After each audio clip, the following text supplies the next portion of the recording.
If we could call the meeting to order, ladies and gentlemen, welcome to the March board meeting of the Toronto Police Services Board.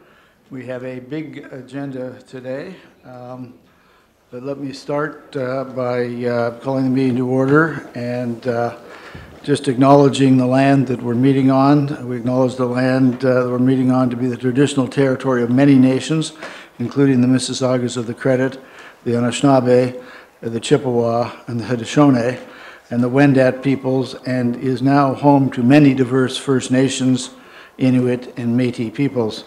We also acknowledge that Toronto is covered by Treaty 13 with the Mississaugas of the Credit. Let me ask colleagues if there are any declarations of interest under the Municipal Conflict of Interest Act. Hearing none, thank you. May I start with having confirmation of the minutes of the meeting held on February the 21st, 2019. Motion to receive, Mayor Tory, seconded Ms. Sandra Casera. All in favor? Any contrary? That's carried. And now I would like to briefly read a statement about the Dafonte Miller matter. And that is in response to questions that have been raised. I would like to provide a brief update on the Section 11 investigation in the case of Dafonte Miller. The board takes this matter very seriously, as does the chief. We understand and appreciate the significant public interest in this case, and also that limited information may create more questions than answers in the community. We felt it was important to provide some insights into the perceived delay of the Section 11 investigation and report being completed. Section 11 investigations are required under the Police Services Act when an SIU investigation has also occurred. Section 11 investigations require the Chief of Police to review the procedures, policies, governance, and all other relevant matters associated with a case, but not possible criminal offenses arising from the use of force. That is the role of the SIU. At the board's July 2017 meeting, Chief Saunders advised that due to the fact there were conflicting versions of the case in the public domain, he recommended an independent police agency conduct the Section 11 investigation in this case in order to maintain the integrity of the process. Waterloo Regional Police Service was identified as an independent and neutral agency that could undertake the investigation. Given that this matter is now before the courts, the Section 11 process has been put on hold until the conclusion of the trial. The trial was set to begin on February the 19th, 2019, but has since been rescheduled to begin at a later date. It is normal practice for Section 11 investigations to be put on hold until both the criminal investigation and the trial are completed. Now, in an effort to promote transparency, we will provide additional updates at future meetings should there be any further developments. Thank you. I think now we'll go through the agenda, and there's quite a number that we'll hold. Item number 2 we'll hold for deputations and the presentation. Item number 3 we'll hold for deputations. Item number 4 for deputations. Item number 5 deputations. Item number 6 deputations. Item number 7 is deputations. Item number 8, which is the special constable appointments and reappointments for March 2019. A motion to approve. Mayor Tory. Seconded Ms. Mulliner. All in favor? Any contrary? Item number 9 is hold for deputation. Item number 10 is hold for deputation. Item number 11 is hold for deputation. Item number 12, a request for special funds for the 52nd Annual Police Officer of the Year Awards. A motion to approve. Mayor Tory, seconded Ms. Sandra Casera. All in favor? Any contrary? It's carried. Item number 13 is a hold for deputations. Item number 14, the same thing. Item number 15 is response to the jury recommendation of the coroner's inquest into the death of Mark Tulloch. Motion to receive. Councillor Nunziata. Seconded Ms. Mulliner. All in favor? Any contrary? That's carried. Item number 16 is the annual report on Labour Relations Council and Legal Indemnification. the cumulative legal costs from January the 1st to December 31st, 2018. A motion to receive. Ms. Molnar, seconded Ms. Sandra Casera. All in favor? Any contrary? It's carried. Item number 17 is deputation. 18 and 19, the same thing. Item number 20 is the annual report, the 2018 proof of claim documents filed on behalf of the Toronto Police Services Board. A motion to receive. Ms. Molnar and Ms. Sandra Casera, all in favor? Any contrary? That's carried. Item number 21 is deputation. Item number 22 is the annual report in 2018 secondary activities. A motion to receive. Ms. Molnar, seconded Councillor Nunziata. All in favor? Any contrary? That's carried. Item number 23 is a semi-annual report of write-offs of uncollectible accounts receivable balances July to December 2018. A motion to receive. Mayor Tory, seconded Ms. Sandra Casera. All in favor? Any contrary? That's carried. Item number 24 is a hold for deputation. Item number 25 is the Chief's Administrative Investigation of the custody injury of Ms. Simone Telfer. Motion to receive. Ms. Molnar, seconded Councillor Nunziata. All in favor? Any contrary? That's carried. Item number 29 is the Chief's Administrative Investigation of the custody death of Mr. Franco Marincic. A motion to receive. Mayor Tory, seconded. What should I step? We're holding.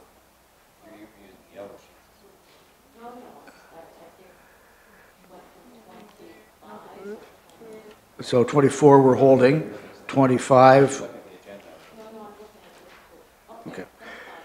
So again, the 25 we just had the motion to receive. It's 26 we're on now. Mayor Tory, seconded by Ms. Molnar. All in favor? Any contrary? Item number 27 is a motion to, is deputation. Item number 28 is the walk-on, and that's the Global Search Solutions Project. Okay, we'll hold that and canvass for deputations. Okay, let's go back. The first part is a presentation on special constable training. This is item number 2, colleagues. Oh, okay, which is that? What item is that? Okay, yes. So there is a motion on item number 7. The Councillor Nunziata.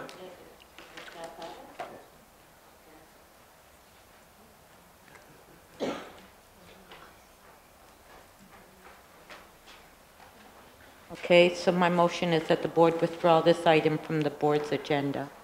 That's agenda number 7. Put forward by Councillor Nunziata, seconded Ms. Sandra Casera. All in favor? Any contrary? Okay, that's carried. So it's off the agenda. Okay, that takes us back to item number 2, which is the presentation of special constable training. Staff Superintendent Carter.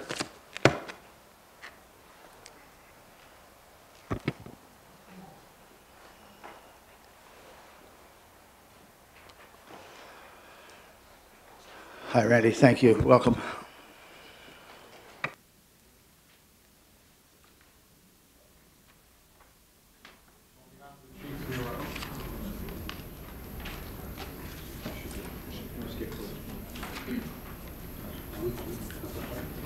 So on behalf of the Chief, we were asked to come and talk to you today about the training that our special constables go through. Special constables and the liaison of special constables, external special constables, falls under the area that I'm now in charge of in our public safety operations. With me today is Police Constable Andrew Willett, who is far more versed in this area of our business, but between the two of us, we'll get through it for you.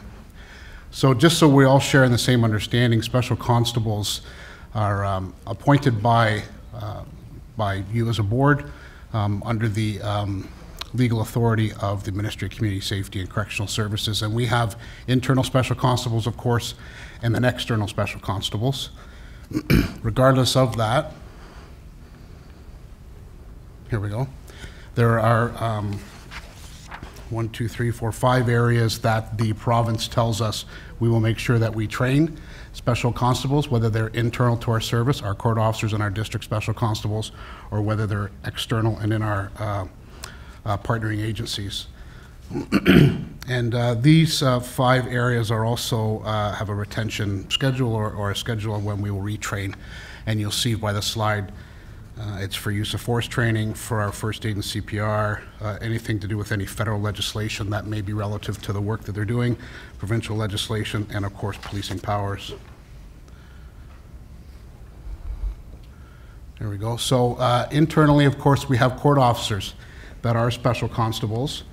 And very briefly, you'll see on this slide that they receive training through the Toronto Police College. All of our internal special constables receive training through the Toronto Police College in areas related to different sections of the Criminal Code, the Trespass to Property Act, the Police Services Act, and then the Court Services, Court Security Regulations for Ontario, as that's in relation to the work that they do. We started a new program, as you remember, last year with a district, what we call a district special constable, that are working with our frontline units, and they receive authorities and training relative to those authorities in the status of a peace officer under federal legislation, and then the Mental Health Act under provincial legislation. One of our first external partners that we'll refer to this afternoon is the Toronto Transit Commission. In their transit enforcement unit, they have special constables, and those special constables have powers under the Criminal Code, under the Liquor License Act in Ontario, the Mental Health Act, and the Trespass to Property Act. And I'll show you, there's a descriptive slide at the end that'll help us understand all the training that's relative to that. The Toronto Community Housing Community Safety Unit has special constables under your authority that have training in the Criminal Code, the Provincial Offences Act, the Controlled Drug and Substances Act, Liquor License, Mental Health, and the Trespass to Property Act under the province, as that's relative to the duties that they have on Toronto community housing properties. And then the University of Toronto is our third external partner that have special constables, and they have the Criminal Code, and then under the provincial legislations of the Liquor License Act, Mental Health Act, and the Trespass to Property Act. So again, it's only our internal special constables that are trained by the Toronto Police College. External special constables, so with the TTC, Toronto Community Housing, and the University of Toronto, are trained by third-party vendors, but their curriculum is accredited by the Toronto Police College. So all of the things that they're trained on are relative to the powers and duties that they're performing for the agency that they're employed under. And again, that content is approved by our police college, and there's an audit trail for that. You can see, if it rings any bells, some of the names. There's a consultancy group, the Control Institute, that does that third-party training for both the Toronto Transit Commission and the Toronto Community Housing. And then there's another consultancy group, TNT, which does that training for the University of Toronto. And if we look at this last slide, it's the most descriptive for us today, which might be hard for you to see from that angle, but it outlines all of the different areas that training is necessary for the duties that are performed by the special constables. So you can see it's fairly consistent right across the board in how we make sure that our special constables have what they need. So that's the presentation. I'm not sure that answers the question, and we'll be able to take any questions you might have in relation to that. We have several deputations, so I'll ask now Randy and Andrew, I'll ask you guys to step aside for a minute. We'll have the two deputations, and then ask you to come back, and there may be questions and discussion from board members. The first deputation is Derek Moran. Then the second is Chris Langenfeld. And Chris, you know the rules, 5 minutes, 1 minute warning.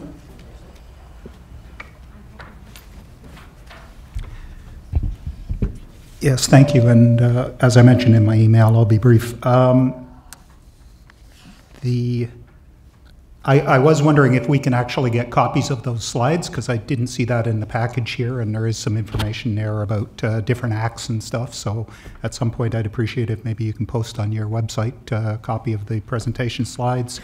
I just want to suggest, with regards to training, I think we've had a lot of times where the board has asked the service to comment on training, And we've had comments back that, oh yes, they've been trained on whatever it is, Trespass to Property Act or Criminal Code. What we haven't seen is any actual review of the training that's taking place. Yes, they may be, officers may be receiving training on the Trespass to Property Act.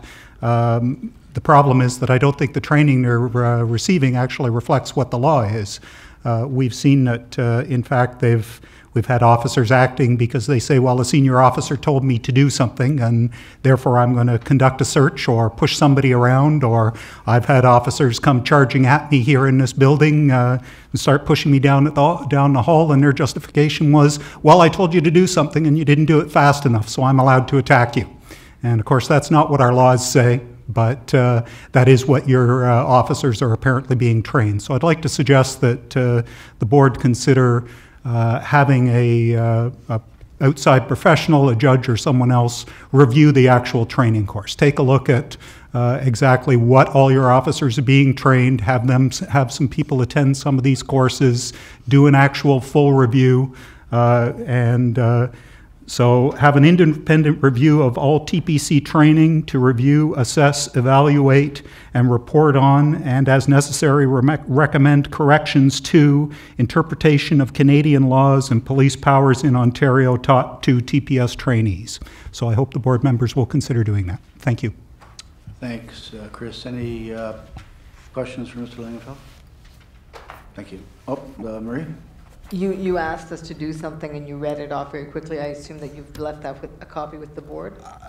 That's actually just my quick notes, but I'll give a copy Thank at you. the end. It's got for all the items I'm speaking on, so I'll provide that.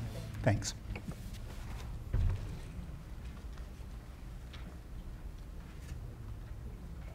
Okay, and I think Randy, your thing is posted on the board's website already, and there's a package at the back, I'm told, as well. So if you want the copies, Chris, they're there. Randy, do you and Andrew want to come back? And colleagues, you may have some questions and discussion. Mayor Tory has his hand up.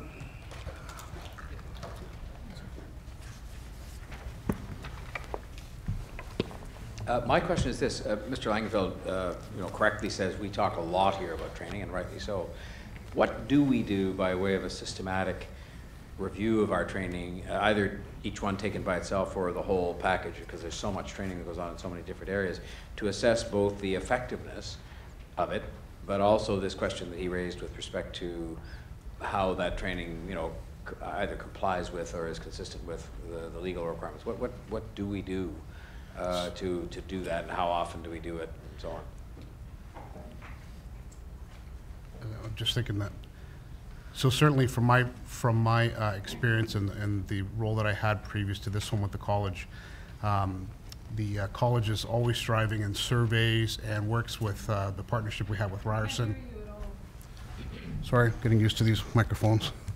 The college surveys users and members of our service and other students of the training that we have, and applies lessons learned through some of the partnerships we had most recently with Ryerson and other professionals in terms of the content and the retention of that content. I can't speak to when the last time or what kind of independent review we've had when it comes to training, and when it's specific to special constables, the content of that training is reviewed for its curriculum against the training standards of the college. But I can't speak to whether or not we test that with our partners to see whether or not it sticks or whether it's applicable. We certainly deal with challenges as they pull forward, and a lot of these agencies have retired police officers, so there's always an alignment from the training that they had while they were police officers and now within the context that they're in. And well, I don't know if you're the right person to ask this question, but does the province do any oversight, because they have training standards, I think, in some of these areas that are province-wide, and do they do any oversight to kind of review again what we're doing at the Toronto Police College, to your knowledge? So I think Deputy McLean will be able to speak to that more accurately. I don't want to mislead us.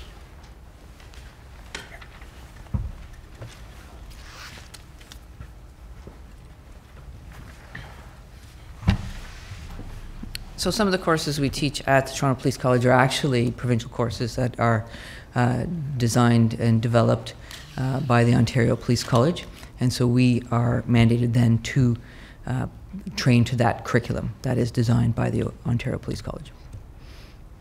Would this be an example of that because it's subject to provincial statute, or do we have a curriculum that trains these special constables that is arising out of a provincial expected standard curriculum, or is it what we've just designed to sort of comply with these legislative requirements, but it's really our own creation? Yeah, it's designed to comply with some provincial requirements that we operationalize at our level that fit the Toronto context. Okay, thank you. I might just, Chief Saunders, is there something you wanted to add? Okay. There's something I just might add, Mayor Tory. You remember that when we passed the board's budget just recently, it included the provision for hiring someone who would come in and do audit. And this is the type of function, to Mr. Langenfeld's question, that we want to be engaged in, which is working with the service to make sure that we do our own due diligence, that the standards are what we think they should be, so that we can, where we find it less so, represent to the service where they need to address things, and board members can address it accordingly. So that's a planned expansion of what we're doing. Executive Director Deschner is in the process now, I think, of interviewing, or at least putting the memo out to do that. But that's been in the plan going forward. Anything else, colleagues? Ms. Shandikasera? My question to you is about the special constables that are not in-house, so that are with Toronto Housing, U of T, and the TTC. So with regards to all the training that I understand you don't provide it directly, but it's through your accredited education program, how do you ensure that they're following that? Is there a mechanism or like a loop back or check-in with them? Yes, so their course training standards, lesson plans are reviewed by members of our college to make sure that they comply with what is required for special constable training in Ontario. Chief Saunders? And just on top of that, part of the relationship is that with our special constable section, day-to-day overview of activities that occurred throughout the day with each entity, so the TTC and TCHC, as well as the U of T folks, outlining things that they have done. And we will also work with when it comes to conducting investigations involving any type of conduct or issues that have any areas of concern for us. So a day-to-day rollout of everything, all activities done by each and every special constables that are working on a day-to-day basis. We use that and track that and measure that, look for patterns and trends, and try to get in front if we do see anything of concern. Any other questions or comments, colleagues? If not, Randy, Andrew, thank you very much. And I need a motion to receive the report and the deputations. Ms. Mulliner, seconded Councillor Nunziata. All in favor? Any contrary? Thank you. Next item is number 3, which is the proposed expansion in the scope of the board's independent civilian review of missing persons. There are several deputations here, and the first is Haran Vijayasathan. Sorry, Haran. Vijayanathan. Thank you, Paul. I think one of these days I'll be famous enough that I'll just go by my first name. So good afternoon, Chair Pringle, Mayor Tory, Chief Saunders, Mr. Teschner, and the members of the board. Thank you for the opportunity to speak this afternoon on this matter. Our role in this matter began in January of 2018, where we issued a public statement for external accountability and constructive dialogue to address the crises in public trust between the South Asian and Middle Eastern LGBTQ+ communities and the Toronto Police Service. Since then, we have met with many of the people in this room to discuss our concerns, and primarily with Chair Pringle, Mayor Tory, Chief Saunders, Deputy Chief McLean, and LGBTQ Liaison Officer Danielle Bottineau. In the initial statement, we requested that 1, the Chief conducts an internal review on missing persons cases, and 2, the Board commissions an independent review of the TPS investigations involving Mr. McArthur. It is exciting to see that the Missing Persons Unit has been created for the Toronto Police Services. We as an agency also committed to, number one, facilitate community dialogues, and number two, provide opportunities for education and training for TPS around culturally relevant services as it relates to the South Asian and Middle Eastern LGBTQ+ communities. We stand by our commitment and will continue to do so beyond the review.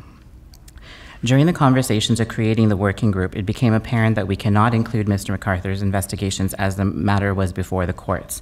The decision to look at missing persons as a whole was the conclusion. In early to mid-2018, we collaborated with the Toronto Police Services Board to set up the working group that proposed the form and terms of reference for the review. ASAP board member Shakir Rahim sat on the community-led working group representing ASAP that drafted the adopted terms of reference and recommended the Honorable Justice Gloria Epstein as the reviewer.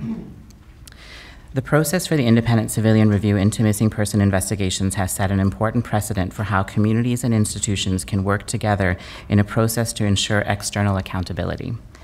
In her statement to the board during her appointment, Justice Epstein said she was committed to ensuring a robust public engagement and outreach plan. Justice Epstein and her counsel Mark Sandler have done just that.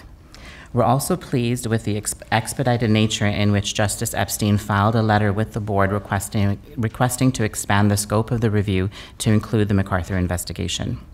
This affirmed to us that she is invested in ensuring that those affected by this tragedy receive the answers they deserve. Therefore, ASAP endorses a request to expand the scope of the review to include the Bruce McArthur investigation and for the review to receive additional resources as needed.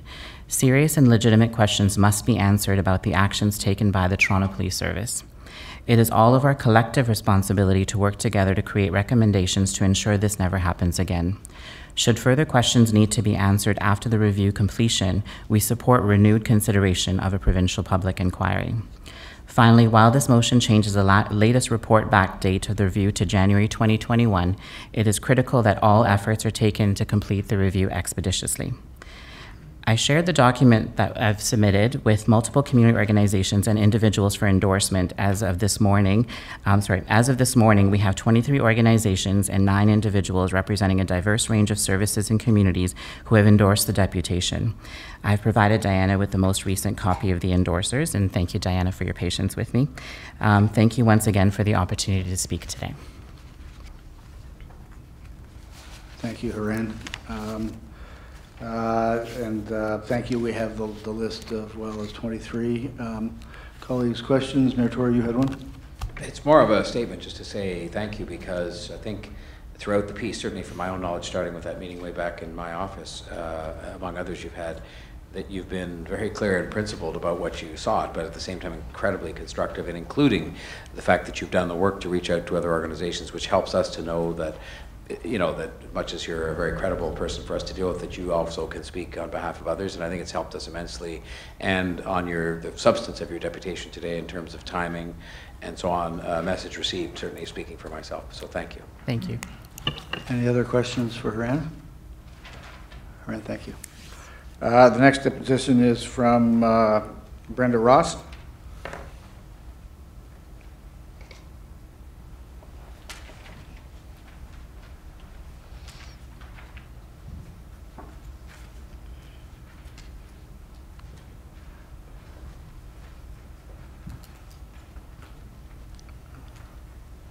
Brenda, you know the rule, and I'll give you a 1-minute warning, 5 minutes. Thank you.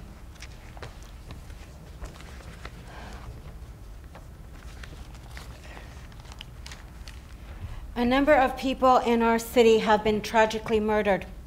Some have been kidnapped, tortured, and murdered. The police being accused of willfully being blind, deaf, silent, biased, incompetent, unconcerned, and more by certain communities. For years, one man was able to go about terrorizing and devastating the homosexual community with impunity. How did this happen? We already know some of the reasons, and some of the reasons rest with the police themselves, an historical lack of concern for certain communities. Justice Gloria Epstein was chosen and has accepted the duty of looking at an inquiry into what exactly has gone wrong. Now, I'm going to say something that as of a few days ago, I've already checked, as of a few days ago, my information is correct. But as of today, if anything has changed this morning or last night, I am not aware. I am not a member of the police force. So what I'm saying right now is correct as of a few days ago. Gloria Epstein is taking on the role of accepting deputations from the public as to what they have to say about what's happened. And I've already called to get my name on the list. And now that we have Bruce McArthur having pleaded guilty and being sentenced to 8 murders, this has given Justice Epstein the opportunity to ask the board to expand her review. I would like this to go one step further, but I have no authority. So I'm asking the board to make the following consideration, and I would like to inform the board that when I get my chance to speak, I will be saying this to Justice Epstein, but the sooner the better. So if my information is still correct, I am asking for the possibility that the justice interview Bruce McArthur himself. I do not abide by the notion that when people are guilty of serious crimes, we give them a stage by speaking with them and asking questions of them. I have the opposite view. The more they can tell us, the better for society. What we can get out of them helps us all to make sure this does not happen again. To ignore the murderer and the torturer, I feel is fool's folly. He has got to be, in my opinion, included in this accounting of what has happened. For myself, I personally need to know what he has to say. And if I could, I would ask Chief Saunders to send me over. There are questions that I have of him when I think about the signs up in the village. This one's missing, have you seen that one? This and that and the other thing, and the story about the dog being left behind. Homosexual people don't leave their pets behind. No pet is left behind. They're children. They're like children. They're not left behind. So that would have, brought me to 10 red flags right there if nothing else had ever happened. What was it that Bruce McArthur did that allowed him to get away with this other than just police couldn't care less? And there must have been plenty that he could tell us. But he won't be telling us unless we ask. So I am going to ask if the board will support my request that I'm going to make myself when I get my name called up on her list before Justice Epstein, that it be considered. I am cognizant of the fact it's an independent review and you're not supposed to interfere, but I don't feel we're interfering by making a suggestion. So I ask that my remarks be brought to the attention of Justice Epstein with the support of the board, that she consider interviewing himself, Bruce McArthur. And as far as his cooperation goes, I can think of 4 reasons for him to cooperate with us. The 4 reasons being for his own family. I'm sure they'd like to know that he had some good left in him. Number 2, for himself, with that faint thought in his mind that someday he's going to be released. This could only help him if that could ever happen. If he believes in heaven and hell, perhaps he'll have a few days off from hell if he helps us. And last but not least, and I'm not trying to be funny, I'm willing to go as far as saying, and a few treats at the cantina, and when he's going to be in solitary confinement. So basically, the bottom line of this entire presentation is, I would like the board to support my request that a suggestion be made to Justice Epstein to interview Bruce McArthur. Thank you. Thank you, Brenda. Any questions for Brenda? Thank you, Brenda. Thank you. If not, colleagues, the general discussion, I should point out that counsel for the review, Mark Sandler, is here. And so if you, in the audience, if you wish to address any questions, he may be able to help us. But colleagues, any? Okay. Discussion, questions, anything? Ms. Nunziata? Francis? Yeah. Question. So the recommendation that we have before us to expand the scope, correct? And that you report back in the next 6 months? Chair? Yep. Correct? That's the intention, but But perhaps expanding the scope we would expand it now and then in 6 Yes. months report back on the expenditures. Is that correct? That's correct. Okay. I just wanted to confirm that, so we don't wait for 6. No. We continue that now. And Mark, you heard Haran's comment about time as of the, and I know you know that. So that, The you Justice wanted to Epstein is further very review. mindful of the fact that the community wants answers sooner rather than later. Our task has been increased somewhat as a result of the expansion, if it's granted by the board, and it's in recognition of that that we asked for the additional time. If we can complete our work earlier than that, we will do it, because we know you're waiting for it, we know the service is waiting for it, and the community in particular is waiting for it. And I should say, just while I'm here, that I'm very grateful to Haran for coming forward. He is a member of our diverse community advisory group, and he's been extremely helpful, as have all of the members of the group, in giving us advice going forward. Great. Okay. Thank you for being here. Any questions while Mark is here? If not, Mayor Tory, you had a comment. Mark, thank you. It's really just to, I guess, underline what we've just been told by the council and by the community in the form of the representations made by Haran, which is that, and I know it's difficult because on the one hand, and you're independent and you should remain independent, so any attempt we made to sort of try to prescribe unduly the time frame would be, I think, unwise. But I just hear from my own inquiries of the community that they're very anxious to, have this this part of the examination of what happened brought to a close with recommendations as soon as possible. So I think the message is loud and clear from everybody, including yourself, that time is of the essence, recognizing the scope of the job you have to do is bigger now, and that it's complicated. But having said that, I think everybody understands, but I just wanted to underline it again, because I've certainly heard it very loud and clear and repeatedly from the community at large that want those answers as soon as we can get them. Thank you. Thank you. Any other discussion, questions, Councilor Nunziata? I would just move the recommendation. So it is a recommendation to receive the deputations and approve the report. So moved by Councilor Nunziata, seconded by Mayor Tory. All in favor? Any contrary? Carried unanimously. Thank you. Mark, thank you for taking the time to be here. And that takes us now to item number 4, which is the Regulated Interactions Panel. Audrey Campbell is kind enough to be here, but we have one deputation, and that is Miguel.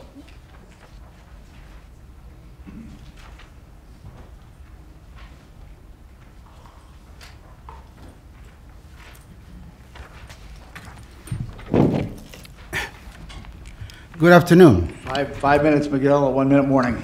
Thank you, Andrew Pringle. All right, let's get to business here.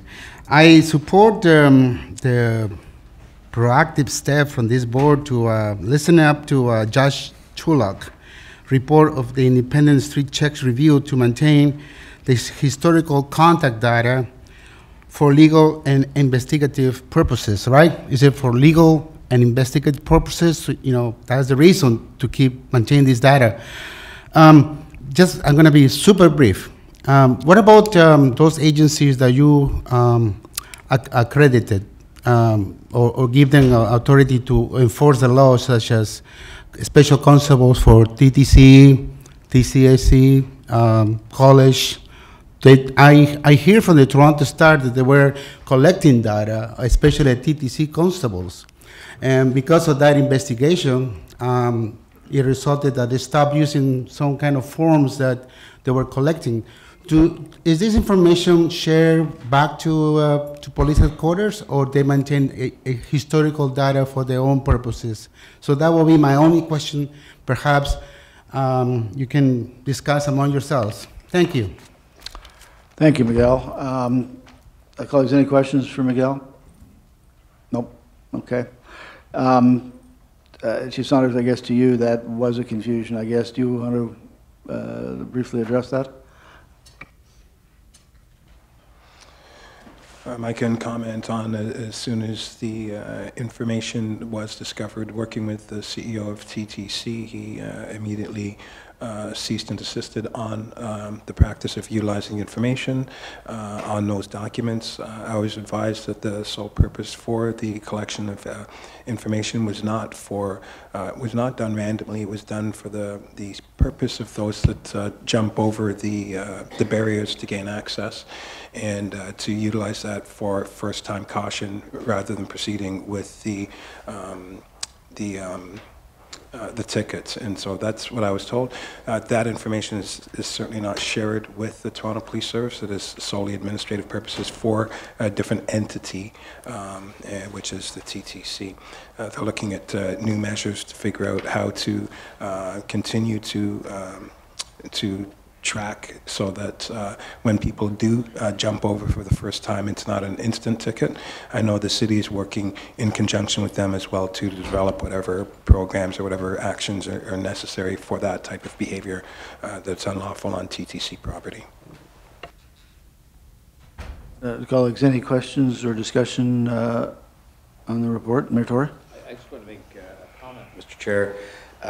Going back to the recommendations of this report, I think the recommendations are very important in that the first is obviously, it relates to the next agenda item to follow, which is that we review our policy in light of Justice Tulloch's report, which is a sensible thing to do. But the second thing I think we should draw attention to is that the second recommendation here says that we should determine, and I certainly support this very strongly, that if retaining historical contact data remains necessary, I guess we're saying that if that's following this review, that we request that the chief eliminate operational access to the data while maintaining access for legal and other related purposes. It has been my view, I think, as you know, Mr. Chair, for some time, that we should eliminate this data. I believe it serves extremely limited, if not any usefulness at all, and that in the meantime, having it creates a lot of hurt and fear and insecurity and distrust in the community. And I remain relatively unconvinced, although I know there are lawsuits out there that may cause this data to become relevant and in fact producible on behalf of various parties to court. So I just want to underline my strong support for going this far, if this is as far as we can go for the moment, because it's obvious to me when you look at the report and see that there was a grand total of 8 operational access requests in 2018 as a whole, the entire year, which is down substantially, as the report points out, from previous years, that the operational need for this, to me, is far outweighed by the damage that it continues to do in the community by whether it's perception or reality of what people think is happening to information that may be in there about their sons or brothers or sisters or whatever. And so I just want to commend my colleagues to support this, and it's only a first chapter in what might follow, which might be the deletion of this information following the review of Justice Tulloch's report. Thank you, Mayor Tory. I think certainly that committee would agree with that entirely. Audrey Campbell is here, Taya Herman. The two of them have done a great deal of work, as did Carleen Bennett when she was here as Secretary of the Board. So it's thank you for that endorsement, because I think a lot of work has been done on this, and we are very cognizant of the fact that this is of significant interest to the community and a frustration. Any other comments, discussions, colleagues? Ms. Muller? I'm looking at the page of the report, page 3, the section service members assigned to facilitate administrative access. So I have a question that may not be able to be answered here, but I'm going to ask it, and perhaps the service can come back to it. The last sentence of that paragraph refers to, and it's stated elsewhere in the report as a principle, no more people than is necessary to have access, should have access to the personal information covered by the board's policy. And this report also references the number of people who currently have access, which if I'm remembering correctly, is 6. And I'm wondering whether we know, if the service knows how many, given that there were only 8, how many people actually had access to that information, and how many of the 6 people, maybe it was all 6, had access to the information that was requested for those 8 requests? It's something we could certainly look into and report back to. Thank you.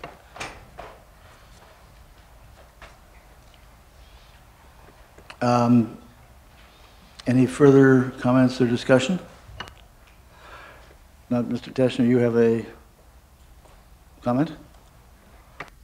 To the mayor's point with respect to the recommendation in this report, board members and members of the public will see that the next report is from the board office itself and makes recommendations concerning 3 areas that we are asking the board to give us its approval to explore, which includes, Mr. Mayor, exploring what can be done with the operational data that currently is in the possession of the police service.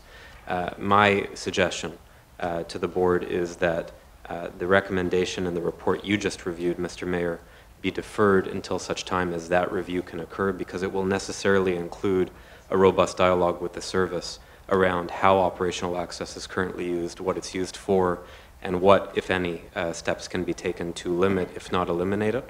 But I think they're part and parcel of the same thing. And so a proper, fulsome review of those issues and all of the options that are available will, I think, then lead us to the answer.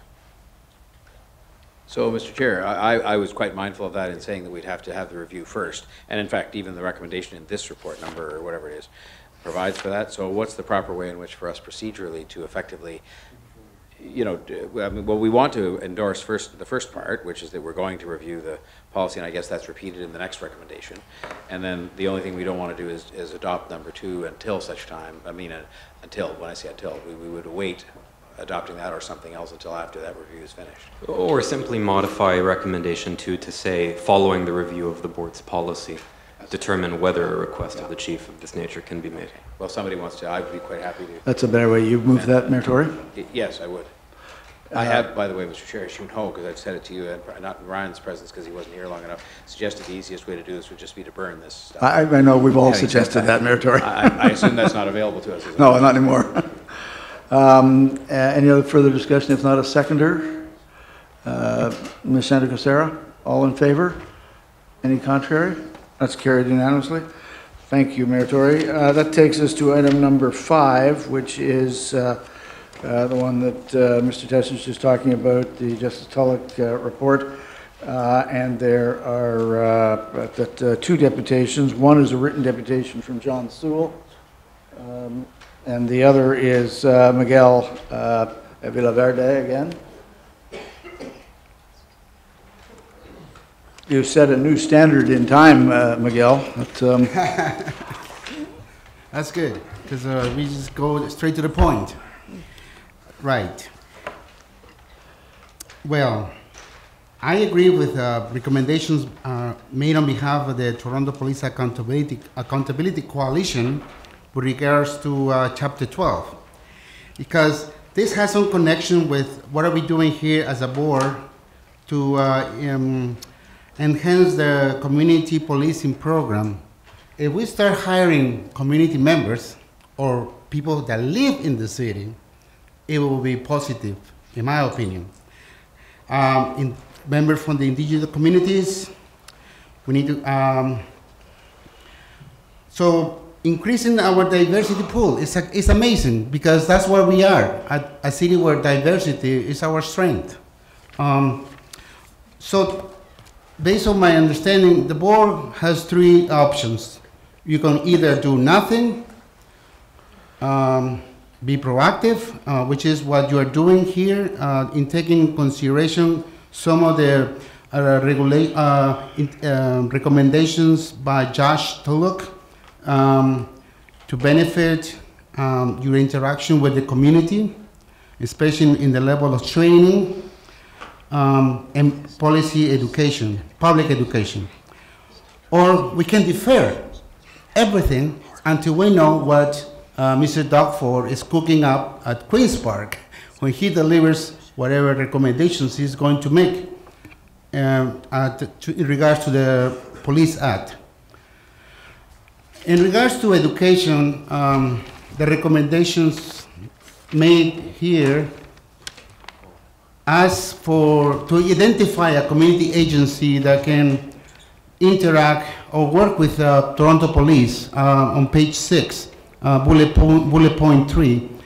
It says work with and support a community organization in developing a robust public education and communication strategy concerning the regulation, street checks, and cutting. In this regards, I deputed at the Toronto Community Housing, and I requested them to promote and educate the community service unit officers into interactions with people in the community. That information was taken under advice, but however did not develop any plan of action. So here is an opportunity to discover who can it be. My suggestion is Civic Action. It's an agency that works well, has a lot of branches in the city. They can become the bridge for education purposes. Or we can approach Acorn. It's another grassroots organization that is well known in the city. So that's all my two recommendations I want to make, and I hope you continue being proactive in view of the circumstances to develop a policy for a policy act in Ontario. Thank you, Miguel. Any questions of Miguel, colleagues? Thank you very much, Miguel. Thank you. Colleagues, any discussion, questions on the report by the board staff? Mr. Teschner's right here. If not, a motion to receive the deputation and approve the report. Ms. Casera, seconded Mayor Tory. All in favor? Any contrary? Thank you. Item number 6 is the request for special funds workplace wellbeing harassment discrimination review. There are a number of deputations. Sorry, there's one deputation. That's Chris Langenfeld.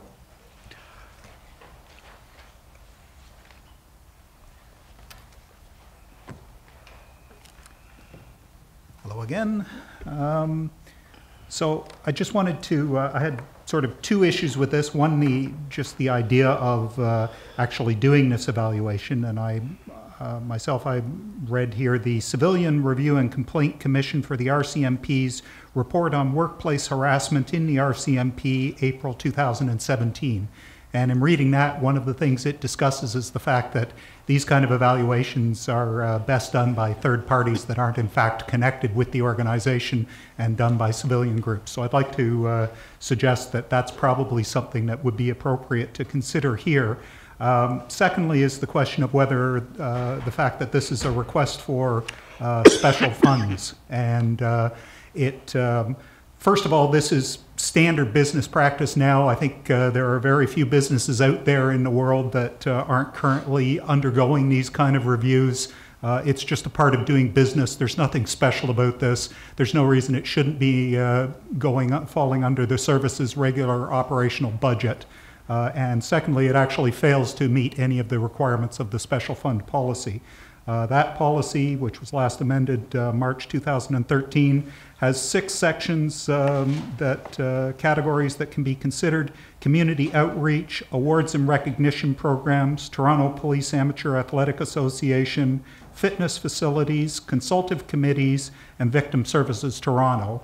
And I would suggest that none of those would a report like this or an evaluation of business operations of the service wouldn't fall under any of those categories. And in fact, your special funds policy states under application assessment criteria, requests for funding will be evaluated according to the following criteria. A, falls within one of the 6 delegated categories, which I just read to you. B, proposes clear measurable objectives and benefits, which maybe this does, maybe it doesn't. C, involves both community partners and Toronto Police Service. I don't think that applies here. D, clearly indicates how funded initiatives will be evaluated.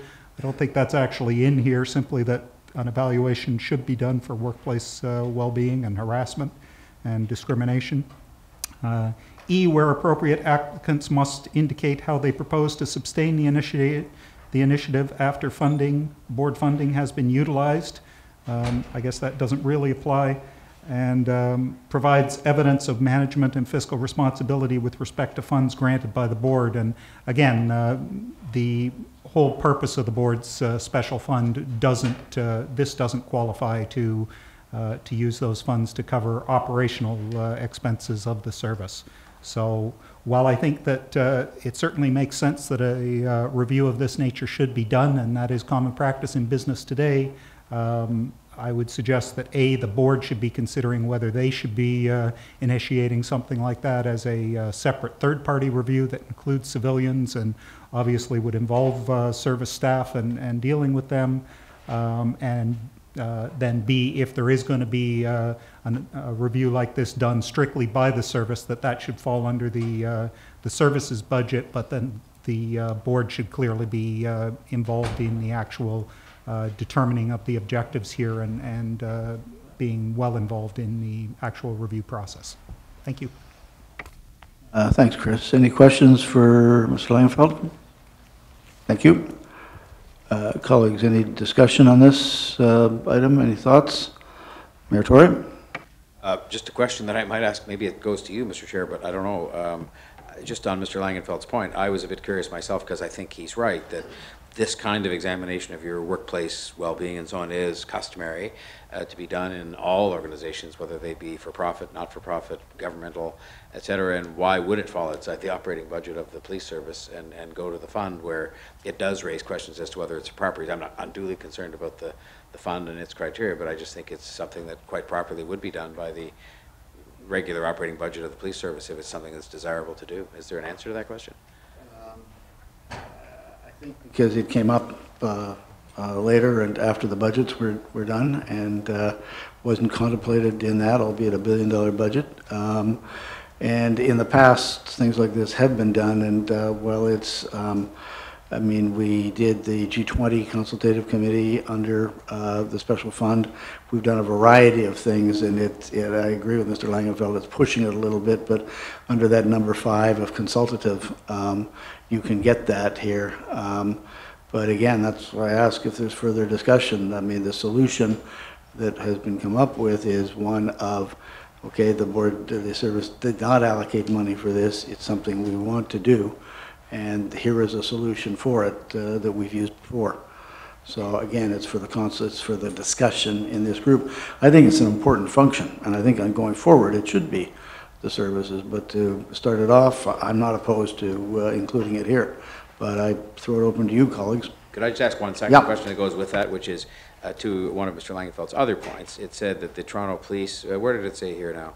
To support the Toronto Police Service conducting a workplace well-being. And it's funny, because as I read the thing, I sort of thought it was going to get somebody to do it for us, and when you actually read the wording, it says we're going to do it for ourselves. And I'm actually, accepting of that, but I take his point that sometimes when you're having these things examined, it's better to have somebody from outside do it, but that probably would cost a lot more than $150,000. I agree, and I think best in class is external. But this is something we haven't done before, and I think we need to do. Yep. I just want to clarify, I don't know if on your end, Chief, but my understanding certainly is that if this funding is approved, it will be allocated to an RFP process to secure an outside individual to conduct it. Yes. Yes, Deputy McLean, thank you. So, so the request is actually part of a partnership, recognizing our joint responsibilities for safety and well-being in the workplace. It is for an RFP for a third-party person because we want the absolute best outcome to come from this. It's also, while we are building that capacity, when we go outside, it's because we don't have the entire capacity and the time to do it. We need the assistance from external resources. So it is meant for a third-party person. So I think that's, I'm assuming then that you have some intelligence that it can be done for this amount of money. And also, I think, the board needs to be involved in setting the review's objectives to some degree, so we need to be engaged as the employer in that as well. Ms. Shinnikasur, you had your hand up as well.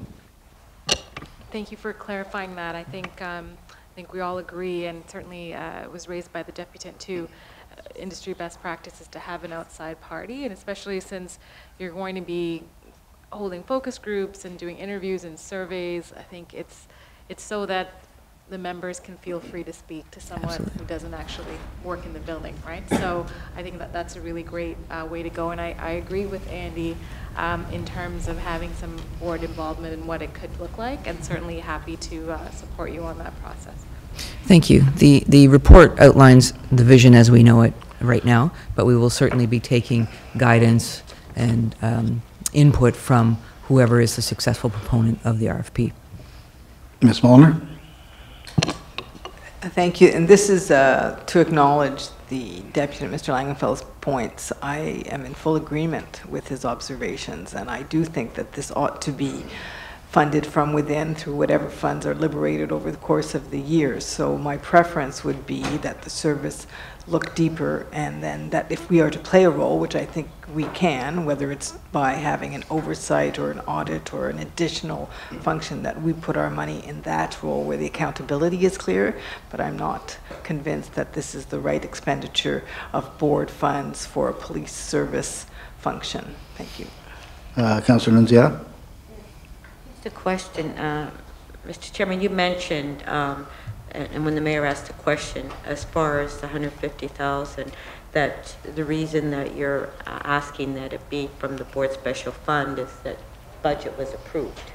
So you had no choice but to take it out of that fund. So my question to you is, when we went through the budget and the board special fund, did we not have allocations on the expenditures for the year? Not in the board special fund. We have kind of the regular, they're not statutory, they're regular fundings of groups that we do, such as the consultative committees and the various athletic associations and things like that.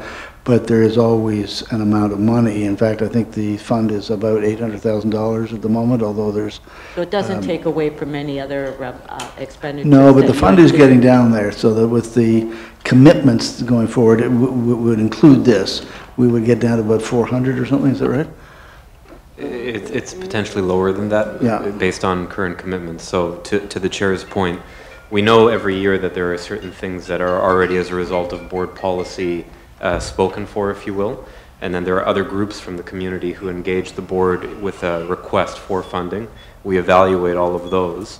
Right now, this $150,000 would come from that.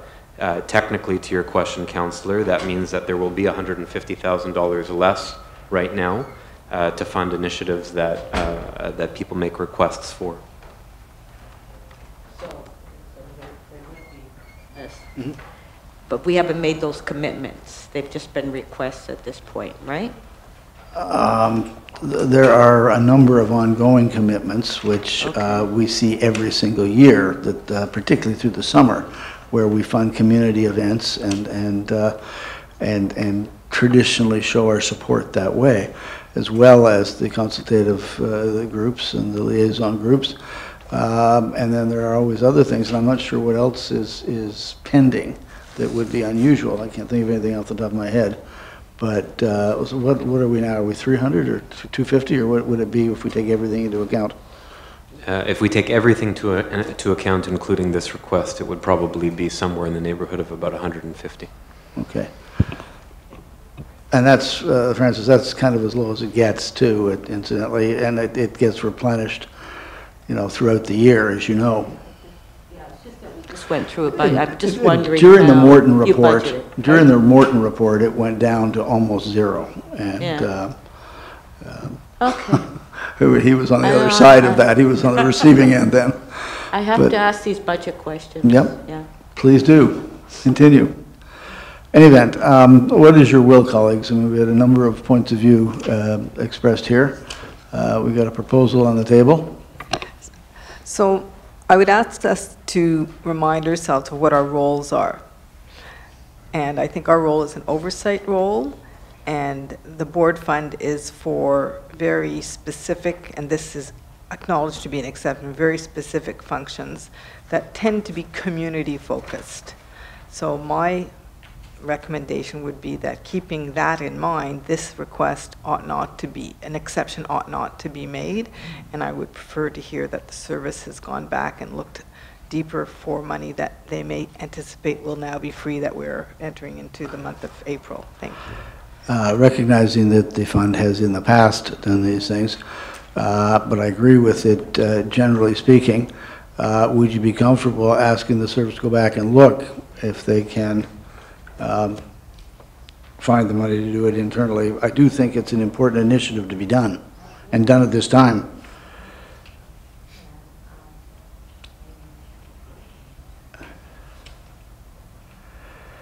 There's an option here suggested by Mr. Tessner is to fund as recommended with the Toronto Police Service to replenish if positive variance. In other words, if they've got a positive variance in their budget, they will repay the 150. That's kind of like borrowing from Peter to pay Paul. It's a little complicated, but It's not a large amount of money on the service side, so I'm sorry. You can play the books, and I don't mean to use that word in the negative tone that it sounds, but there will be variances. And, you know, is it the first variance, or is it the second variance, or is it the third variance? So at the end of the day, I'm just reminding us that our role is an oversight body. We have a fund. We have very specific objectives articulated. This has been put forward as an exception.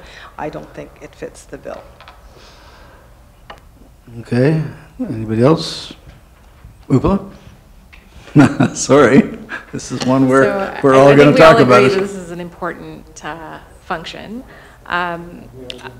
Absolutely. I think for my tenure on the board, we've been asking for objective evidence as to the health of the organization, and I feel like this is a manner in which the board can receive that information. So I kind of see it a bit of it as an audit function, which is part of our governance role. Perhaps that could be articulated better in the process. Perhaps we can make a motion to that effect. So with that, I would support the use of the board funds for this, but I fully appreciate your point. Tori? If we're going around, I mean, I think it should be part of the operating budget of the police service, but it's not a big issue with me. It all comes out of the same pot. Well, this comes out of a slightly different pocket, I guess, but I'm conscious of the fact the fund is as low as I think it's been since I've been on this board, and you don't want to drain it to zero for the purposes for which it is truly intended, recognizing there's a clause in it that says we can make exceptions. So I'd prefer it came out of the operating budget. Given the fact, not to put you on the spot, but given the fact that this is something we're trying to initiate, we are the employer, we'd like to get this going. I think it's an exception that we can make. Would you be comfortable supporting that or not? Okay. Councillor Nunziata, how do you feel?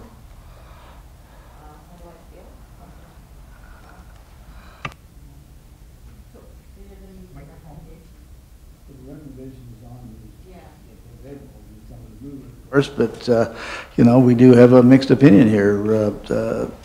Ms. Molnar has presented a very strong case. At the same time, I think we want to get this done. Well, I agree with Mr. Isn't the question that if we don't give $150,000, is it a question of this not happening? If that's the answer, then that's not acceptable. So I think it goes to the bottom line is this is not the board's role. I think the question is, and I think we all agree that we support it, but I think where the dispute is where the funds are coming from. You know, so I think that's the issue. I agree with where the funds are coming from, but Maria, I disagree with you. I think it is. We are the employer. This is something that we want to happen. I agree much more with Oopla that it fits much more in that bucket. We are actually the employer. We want this to happen. We're trying to find a way to get it to happen. I agree, Mayor Tory, that ideally in future it should come from an operating budget. Our operating budget, that's fine too. But it hasn't been budgeted for that, and I do think it's important that we get it done. So I think we either support this motion and drive ahead, or we find some compromise position, because I think we all want to see it done. Where are we at with Mr. Teschner's suggestion about replenishing with variance dollars? Is that something we can all support? Yeah, but it's robbing people. Yeah, where do we stop that? I mean, either we pay it or we don't. I would rather not get into those cutenesses, which we might use again. Sorry, Ryan, I didn't mean to call it cuteness. So, listen, there's a motion here. We have someone to move this motion, and we can vote on it. Ms. Chandra-Casera, seconded. Mayor Tory? All in favor? Sorry, guys. That's when I get to vote. That's why I get to vote. No, I didn't, but we saw it. So the motion is carried, but not unanimously. That takes us to item number, where are we here? Item number 9, which is the medical advisory services. And again, Chris Langenfeld, you have a deputation. 5 minutes, 1 minute warning. And this is one of the short ones, but I'm actually speaking on a number of the next few, so I'll just sit here after I finish speaking, if you don't mind, and you can go on and discuss. I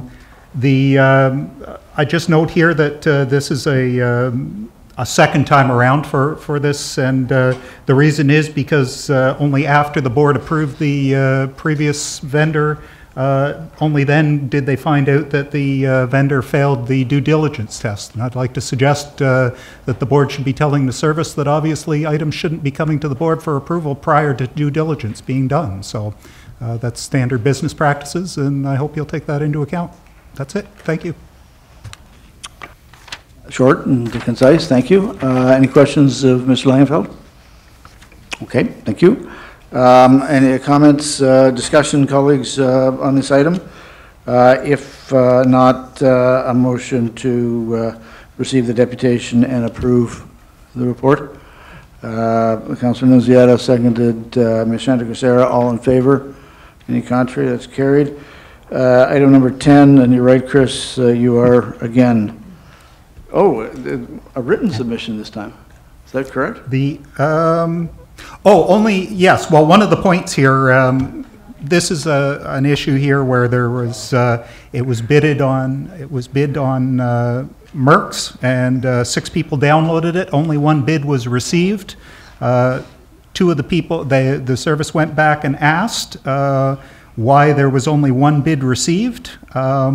And in the case of one of the vendors or potential vendors, they didn't bid because they were not, quote, Panduit certified, which is certified to connect the cables. And the written submission is a copy of Panduit's training service fees, and it's basically a 1 to 3 day course, and costs between, I think it was $1,000 to $3,000 per person. And I'd like to suggest that the reason that you didn't get more bids in on this matter, here, fees are actually between $450 and $1,295 for people to become certified on a 3-day training course. So perhaps the problem there is with the RFP that the service sent out, that certainly they can allow that an awarded bidder can agree that they will become certified if they receive this $500,000 award. And I'm sure that the people that didn't bid would be willing to agree to that qualification. The other 2 of the other potential bidders that downloaded the package didn't quote because they said they had other more important things on the go and didn't have time. And I noticed that this tender was actually only out for 34 days and it ended the day before the Christmas break began. So it's not surprising that when you have a 34-day tendering process that requires special certification that not many people have, and then do it for only a month before Christmas, it's not surprising that nobody bids on it. And I'd say it's pretty ridiculous to think that it's reasonable that we have a $500,000 budget being awarded for the police service for wiring of things. If you were Tridel, if you were a builder of homes, okay, that might make sense. But this $500,000 award could reasonably be, a reasonable number might be $50,000, or it might be $250,000, or it might be $750,000. We don't know because there's only 1 bid. So I would suggest that this contract should not be awarded as it is. It should be sent out for to be re-quoted with a longer period of time, and it should include the stipulation that vendors will have the opportunity to obtain this Panduit certification that the board is requiring if they actually are the successful bidders on this project. That's it. Thank you. Thank you, Chris. Questions for Mr. Langenfeld? Okay. Thanks, Chris. Colleagues, questions on this item or discussion? Mayor Tory? I don't know if Mr. Veneziano or somebody has the answer to this question, but just to put it in perspective, can you give us an estimate of, just to the comments we heard about how this is like not even up to a good solid subdivision, how many buildings do we own? How many square feet of property do we own that is in need of electrical maintenance of the kind this would be contemplated by this? Do you have a number? We probably have about 50 facilities and about 2 million square feet of space. So it's quite a large portfolio that does require constant attention. Our current standard or certified standard is Panduit. We installed that standard because it's one of the few ones that gives us a 25 warranty period.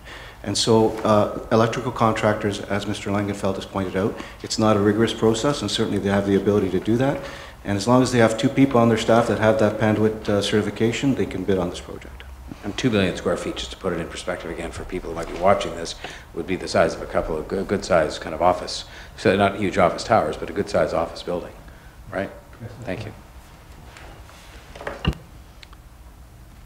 Any other questions? Sorry. Any other questions, colleagues?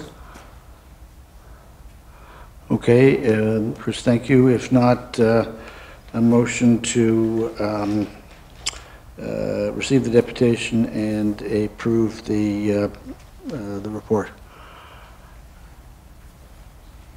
Mayor Tory, seconded. Councillor Nunziata, all in favor? Any contrary? It's carried. Thank you. Item number 11 is the independent civilian missing persons of the, this is just the accounting side. And Chris, it is also you, and I gather you have a written deputation as well. Is that correct? Yes, and that's just the one question that I'm hoping there, since I provided you the question in advance, that there's potentially an answer for it. The last sentence at the bottom of page 1 of the item here on the agenda, under discussion, it says, a detailed statement is included on the in-camera agenda for information. And my question to the board is, how does that information being withheld from the public satisfy the requirements of section 35(3), that meetings and hearings conducted by the board shall be open to the public, subject to subsection 4? And I've provided you with a copy of that, so I hope that you or your council has an explanation as to why you're withholding that information from the public. Thank you, Chris. Mr. Teschner, do you, or Jane Burton, do you have, thank you. Through you, Mr. Chair, there's information in the confidential report. There's more detailed information, that's correct, and is subject to solicitor-client privilege, which is why it's dealt with in camera. And on the review side, I can say that the invoices are subject to a review by Mr. Teschner. And can't hear you, sorry. I can also say on the review side that the invoices are reviewed by Mr. Teschner and by yourself, I believe. Any other questions or discussion, colleagues? If not, may I have a motion to receive the deputation and to approve the report? It's item number 11. Ms. Shantabecerra, seconded Ms. Molnar, all in favor? Any contrary? Number 12 we've done. Number 13 is the notification, and it's really a notification of the board ratification of the collective bargaining settlement of the TPS. I should indicate that earlier in the day at its confidential meeting, the board ratified the new 5-year collective agreement, and so this is an information session. There is a deputation. In fact, there's 4 deputations. The first is Miguel Avila Velarde.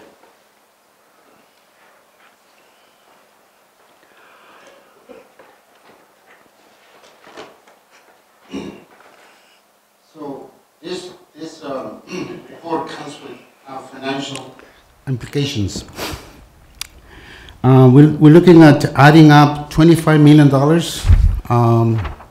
which historically is happens after budget cycles. We approved in March the 8th $13.5 billion for our city budget, operating, capital projects, etc.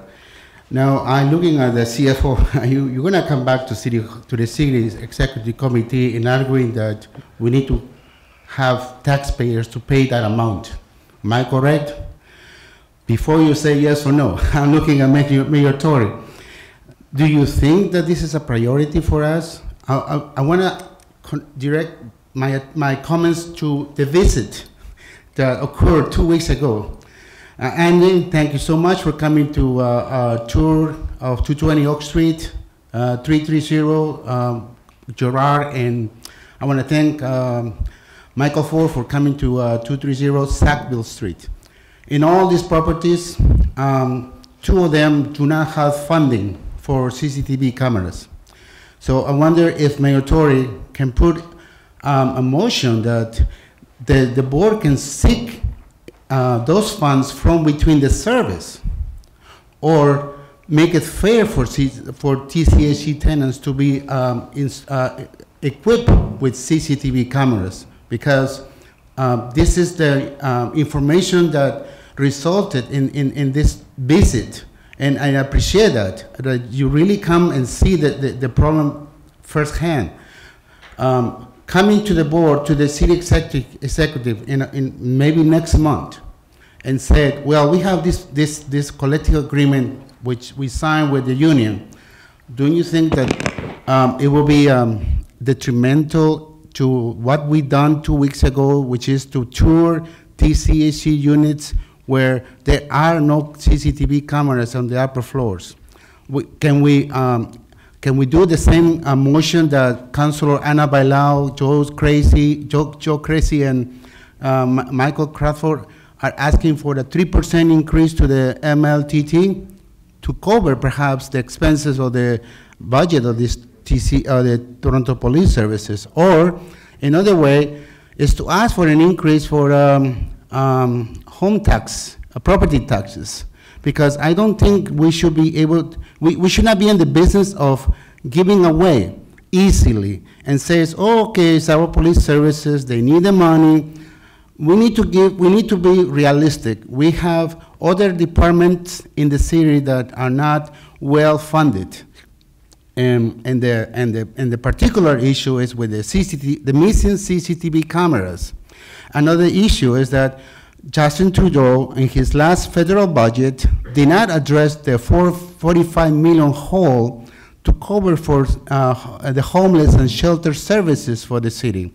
And again, you have to consider that and give priority and attention to the needs of the residents of Toronto Housing who have been asking for safety in our communities. We're not asking for more police service.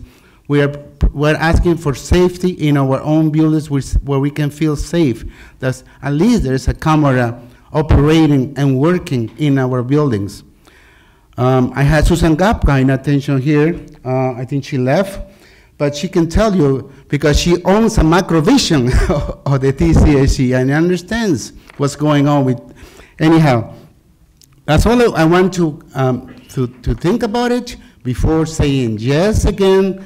At the next executive committee, I will be speaking on this matter again, and hopefully we can find internal solutions to these budget pressures between the police budget. Thank you. Thank you, Miguel. Any questions for Miguel? If not, Miguel, thank you. Brenda, Ross, please.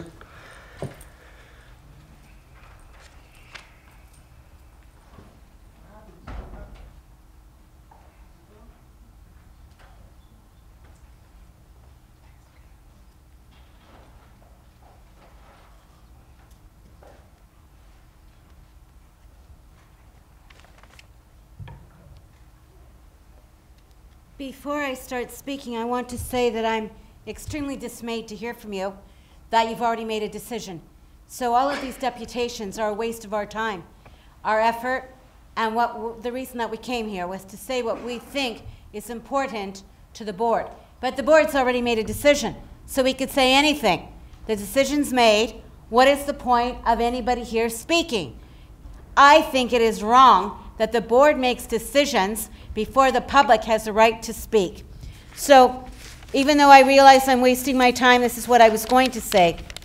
Regarding this bizarre 5-year contract, and I find it absolutely outrageous, with all the troubles in our city and all the people sleeping on the street and whatnot, you are bragging at the bottom of page 2 that we're envy of the world by the other police services of the world. Well, I should say so.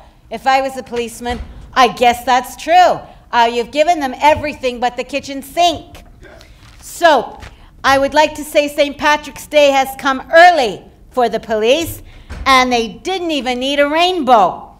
The negotiating team handed over the pot of gold provided not by a leprechaun, but by us, the taxpayers. A 5-year contract, better than anyone else's working conditions in the city of Toronto, while some people don't have enough to eat.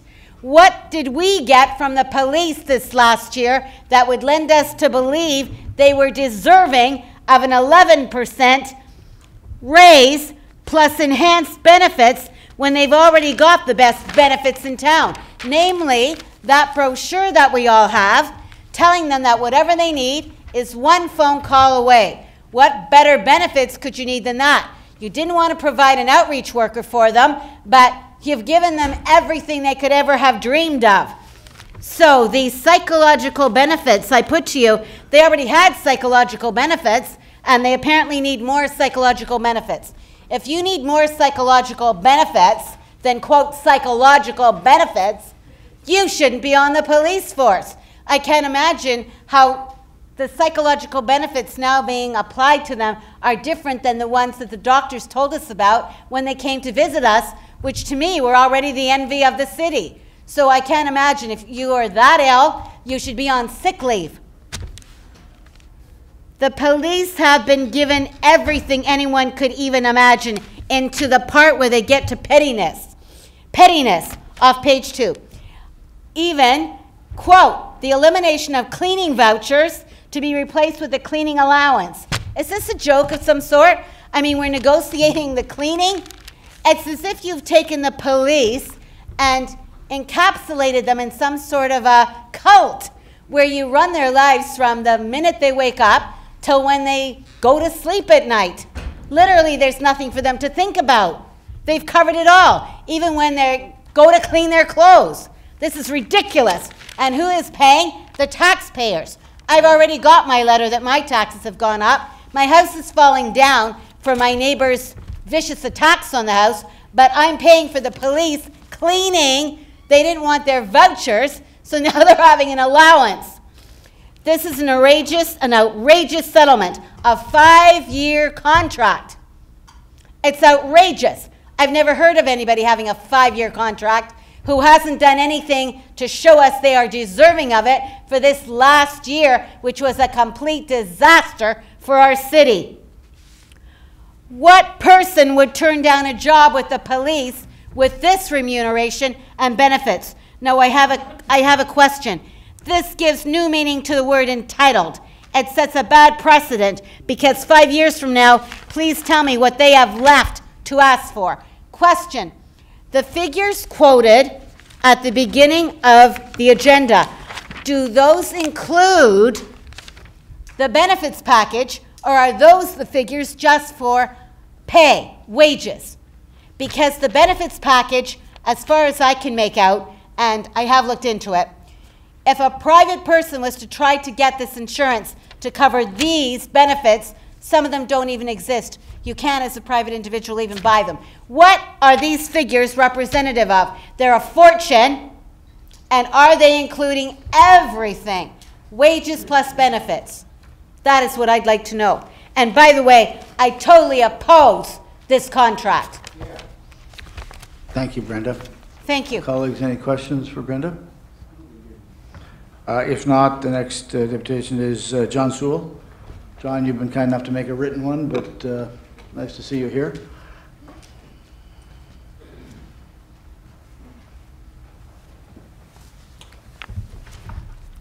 About 5 minutes, John. I'll give you the 1-minute warning. I apologize that I was not here for item number 5. I guess it got dealt with, didn't it? Yeah. With any amendments? Which was 5. No? We're asking that, that they pay attention to Chapter 12 of Mr. Tulloch's report as well in the report. No amendments. What we actually... In regard... Just sorry? Responsive because he asked a question. I'm sorry?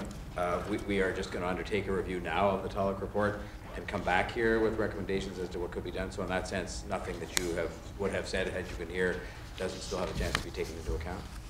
Okay, I'm having trouble hearing you, but We undertook, I just want to be responsive to your question because you politely asked one. We undertook to conduct a review of the Tulloch report with So it'll include Chapter 12. Okay, Yeah, that's fine. That's all whole we thing, wanted. yes. It's just that the recommendations didn't seem to imply that. But if that's going to happen, I'm delighted. That's what we wanted. Mr. Chairman, in regard to the settlement, TPAC is pleased that there's been some movement, however minor, from the requirement there be 2 officers in a car after dark in Toronto.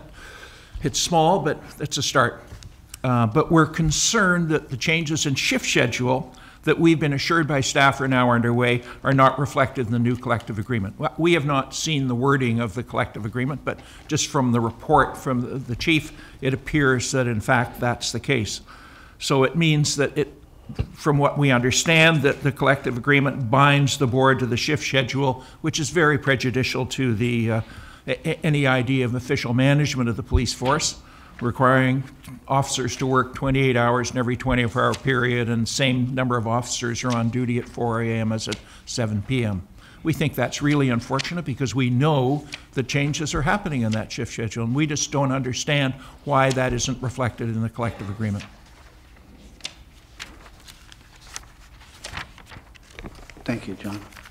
Any questions of John? Okay, we'll come back to that question, John. Thank you. And finally, Chris Langenfeld.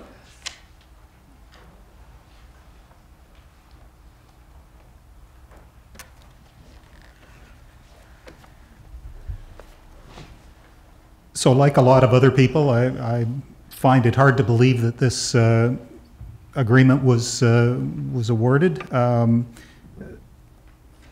I have to sort of question the rationale that after, I mean, what have we got in the last decade? We've got the G20 and a judicial ruling that we still haven't dealt with at this board, but certainly that deals with issues in policing. We've had increases in crime, and so the solution here from the board has been to pay more money.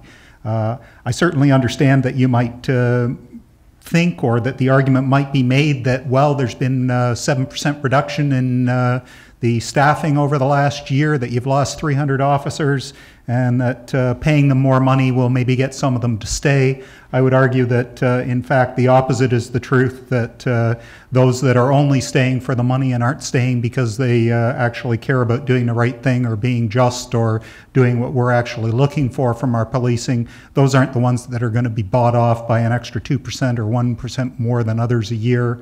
That, in fact, it's the issue of officers being instructed to commit criminal acts by their supervisors that are what's causing the best of our officers to leave, and that should be what you're looking at, is actually doing your job and improving the supervision and oversight of the service so that we don't have all these problems that I suspect are making all the best officers at least consider leaving, and certainly some of them have gone already.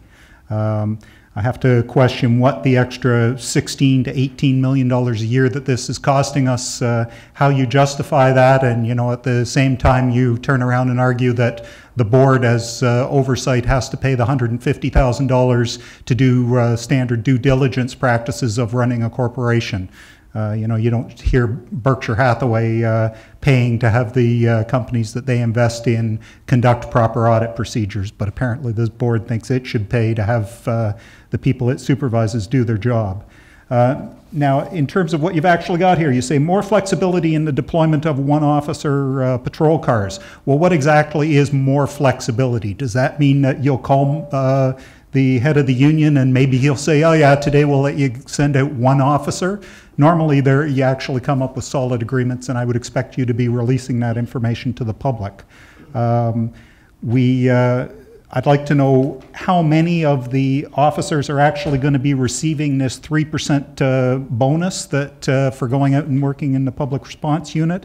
If that represents 5 different officers, then hey, I'm all for it. If that's 20% of your police force that are getting an extra 3% raise for doing policing, I think you got a problem with your negotiation.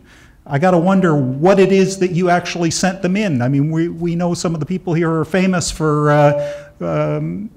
coming up with a way to resolve matters and coming up with a solution that's amicable for both parties. But who were you listening to? Two members of the union, and you asked them what they each wanted and you agreed to that? Where are the answers to things like the 24 versus 28-hour work shift? There's no mention of that here. What about the question of officers actually working when they're needed out on the street as opposed to officers working continuously? That was one of the things that you've been telling us for the last 3 or 4 years. Oh, these are things we're working on with the board, with the association. We're talking to them about it. So what's the result of that?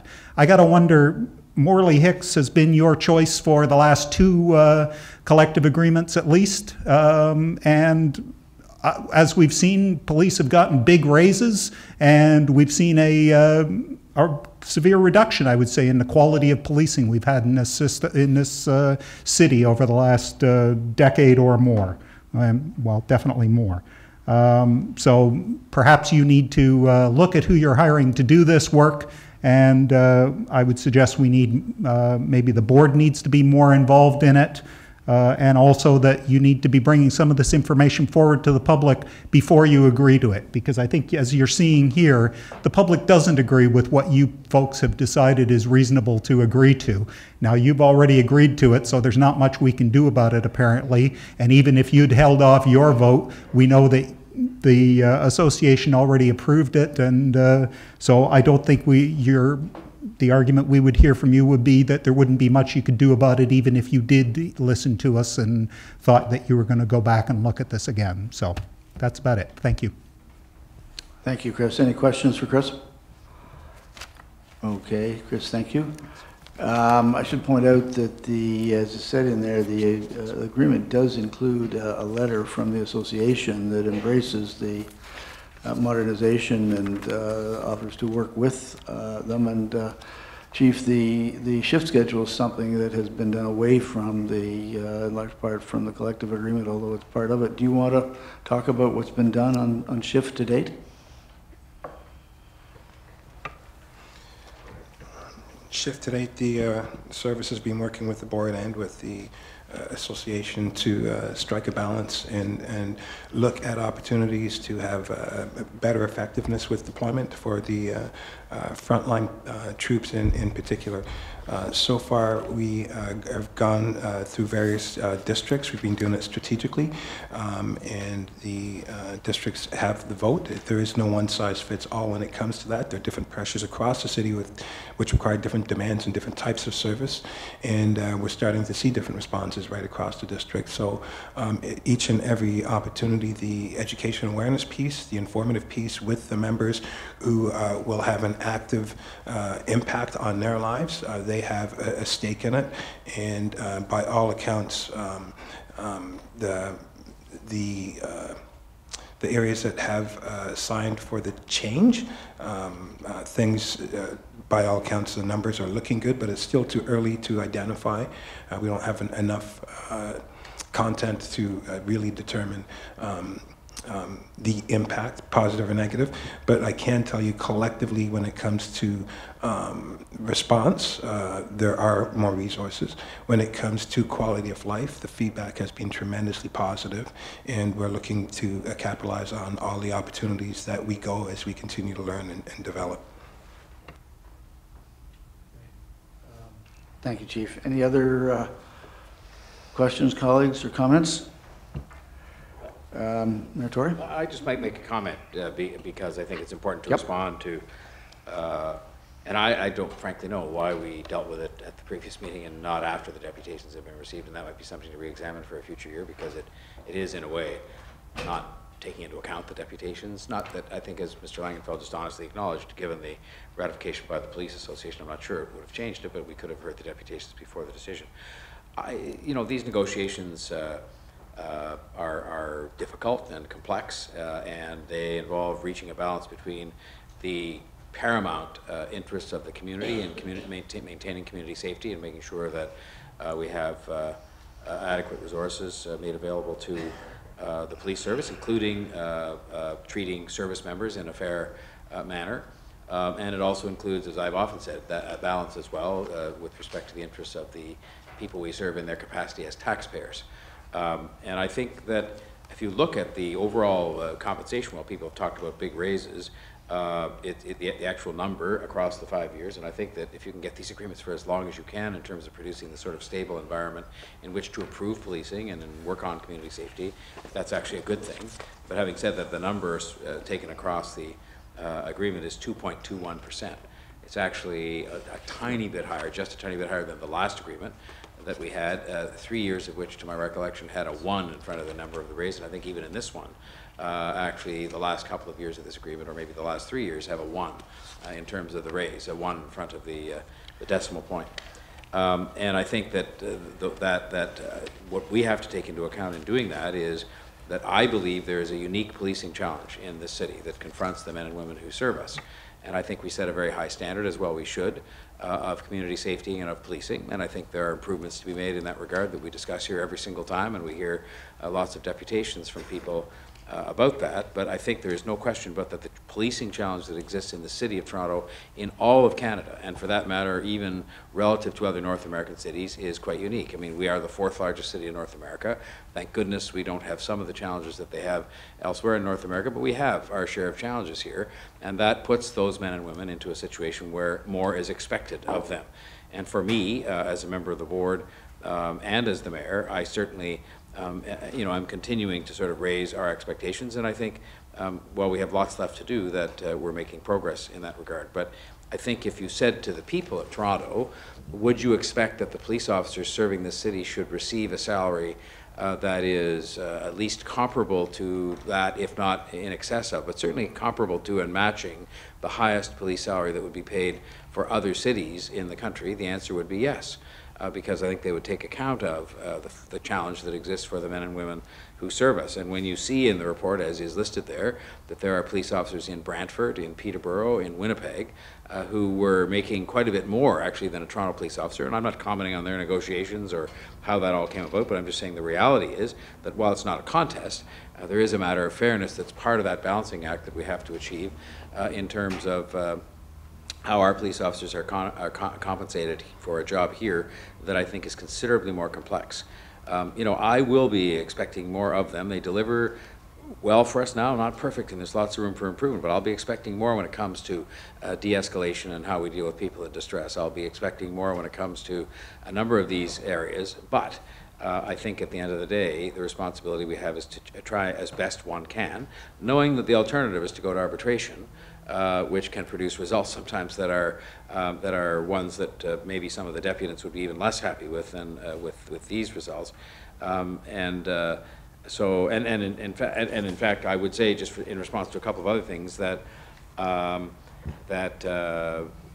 some of these things that may be seen because people don't understand them as something odd, like a cleaning voucher thing, is actually an efficiency that is going to save money for the police service and is going to be a better way to avoid complex administration of people handing out pieces of paper and taking them off to the cleaners. And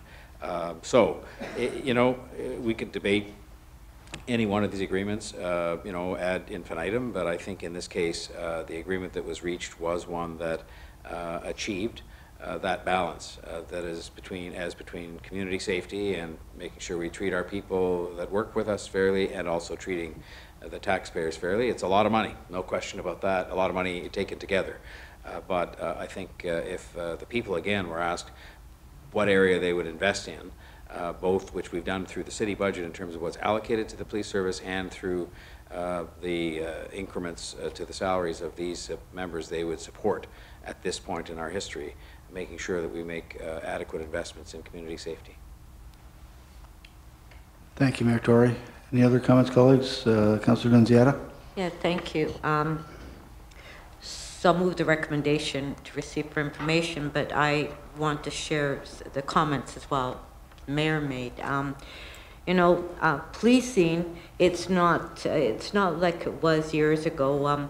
The public expects a lot from policing now than they did years ago. They expect, because of the number of guns that we have on the streets and the violence, the community is constantly asking for more police officers, more. They feel unsafe on the street, so they're asking for it. And as far as giving them, you know, an increase in their salary, they're in full support of it. They want more police officers on the street. When you have a police officer that's out daily putting their life on the line, you know, I just had an officer in my area just a few weeks ago that just a street, for a traffic stop, the individual got out of the car and beat up the officer. Officer ended up in a merge.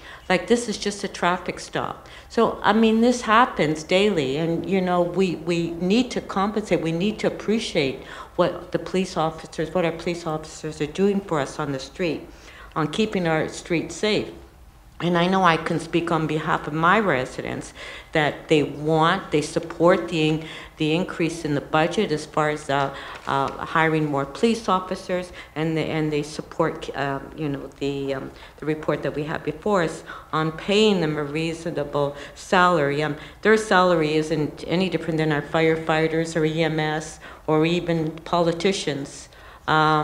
So, you know, I think that, you know, I think that what we have before us, the settlement's it's a good settlement, and let's start thanking the police services rather than being so critical all the time.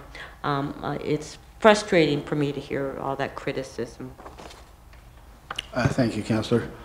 I would just echo some of those and say I think it is also a very fair settlement. I think the fact that we have got the union to recognize the way forward and support that going forward, the flexibility we now get around the shift schedule, which was not obvious in the agreement, was something that had been tied up in the agreements before, is now freed of that, and the two officer car. I think the 5-year commitment is a good one. It gives us security over that period of time. I think it's the first time we've done a 5-year contract. So I think in light of what we see, not only with Toronto Fire and not only with other services, but what we, the challenge, as Councillor Nunziata just said, that the men and women of the service go through, I think it's a very fair and balanced result. One question I have, and I've asked the executive director to just check with this, is Mayor why we don't, because we've always approved it in confidential and informed in the public. And is there an answer to that? Yeah, under the Police Services Act, matters that are intimately personal or financial in nature can be dealt with in the confidential. This gives board members the opportunity to ask questions about what could be sensitive labor relations matters and get those answers from the service or from those who are supporting the process to flow freely. And then the intention is to come here in the public meeting, advise members of the public what the board's decision was, which was done, and give them an opportunity to examine some of the details which are provided in that public report. Could I just ask a question in that regard? Is it possible what we could do is do all the things you said, which I understand could be argued could happen in camera or should, but then leave the final vote on ratification to the same board? So if we finish all our discussion and finish all of our questions and arguments and whatnot, and then leave open the question of ratification until we come here and listen to the people that come, and then take a vote at that time in public. It would be better anyway if somebody wanted to vote against this, that they should be seen to do so, or any of those kinds of things. Is that a possibility? Yeah. No, you'd stay in public here. To vote. You'd do everything in camera that the executive director described, all the discussions that may be confidential in nature, but then come here and have the decision taken here after you hear from the deputations and any open discussion that people want to have. Yeah, I don't see any reason why not. I think that would be better. That's just a personal view. If there's no other discussion, colleagues. I had one more. Yes, Just because one of our deputants, Mr. Chair, I didn't have the numbers in front of me, but I just want to say to Mr. Avila de Velarde that the city this year has allocated $243 million in operating subsidy and $313 million in capital to the Toronto Community Housing Corporation, and I will, including a $5 million number for enhanced security, and I will see whether we can't find out of all that money. That's just the city subsidy. So it's $500 million. It's an all-time record amount between the two. If we can't find some money to do those cameras, because there's $5 million for enhanced security alone that was authorized in that budget, and so I don't think it's either or that has to do with the police contract per se. I think it's one of those things that, so I just wanted to respond because he made that point. Thank you, Mayor Tory. If there's no other questions, colleagues, a motion to receive the deputations and receive the report. Councillor Nunziata, second. Ms. Chandrasekaran, all in favor? Any contrary? Thank you. That brings us to item number 14, and that is the 2018 annual report on the use of conducted energy weapons. Again, there are 3 deputations, and the first is sitting at the table, Chris Langefeld. 5 minutes. You get a 1-minute warning, Chris. All right, thank you. Surprise, surprise. And I know item 7 was withdrawn, which also had to do with conducted energy weapons, but I'll just raise these points so that maybe this doesn't need to come back at a future time. There was discussion as to whether or not it was, well, they were looking at eliminating quarterly reporting and going to only annual reporting.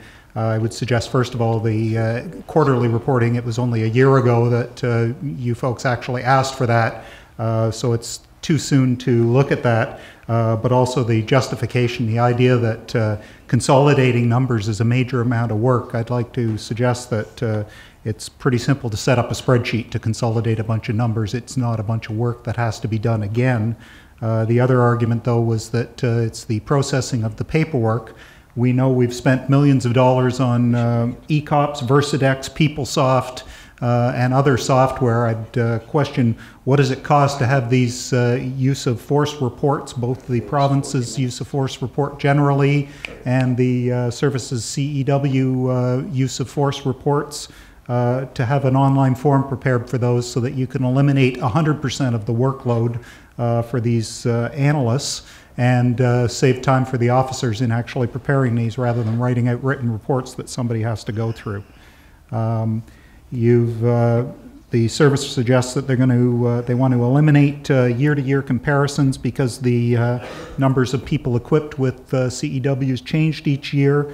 I would suggest then that you should simply be comparing year-to-year numbers per 100 CEW equipped officers or per CEW equipped officer, rather than saying this many per year. It's this many per 100 per year in this year and last year, that you can then have comparative numbers. You know, we look at this, that it was in February 2014 that the service decided that they were going to conduct a pilot project. 2015 that pilot project started. Later that year that the board actually heard about it. June 2016 we had the pilot report coming out.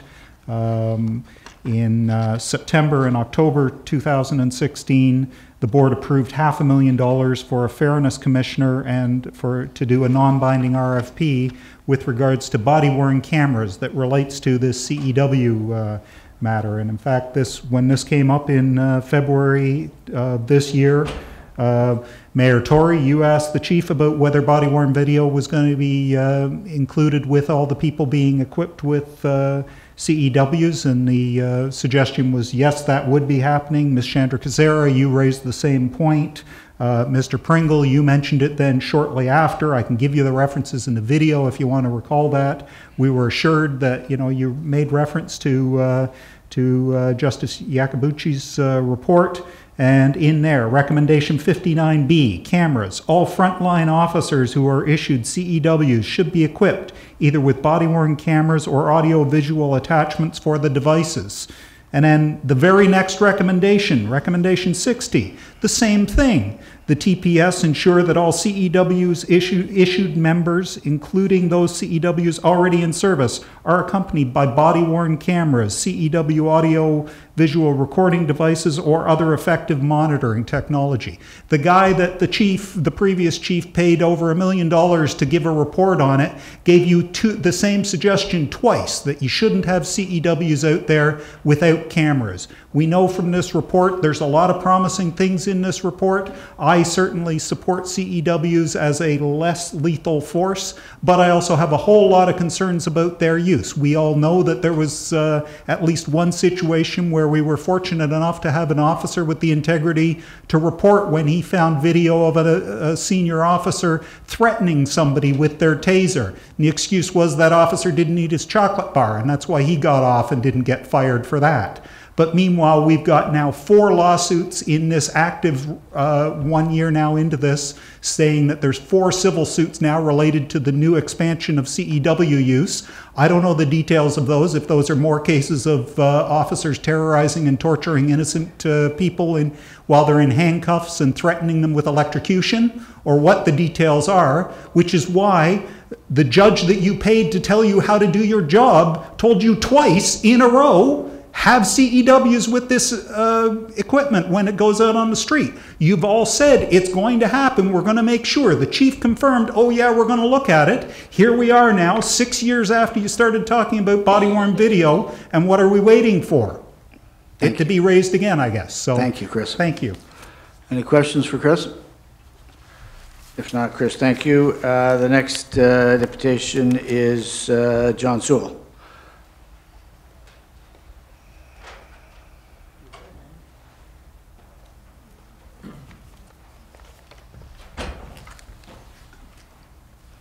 Mr. Chairman, I thought it was interesting that in this report they didn't make any comparisons about CEW use this year compared to previous years.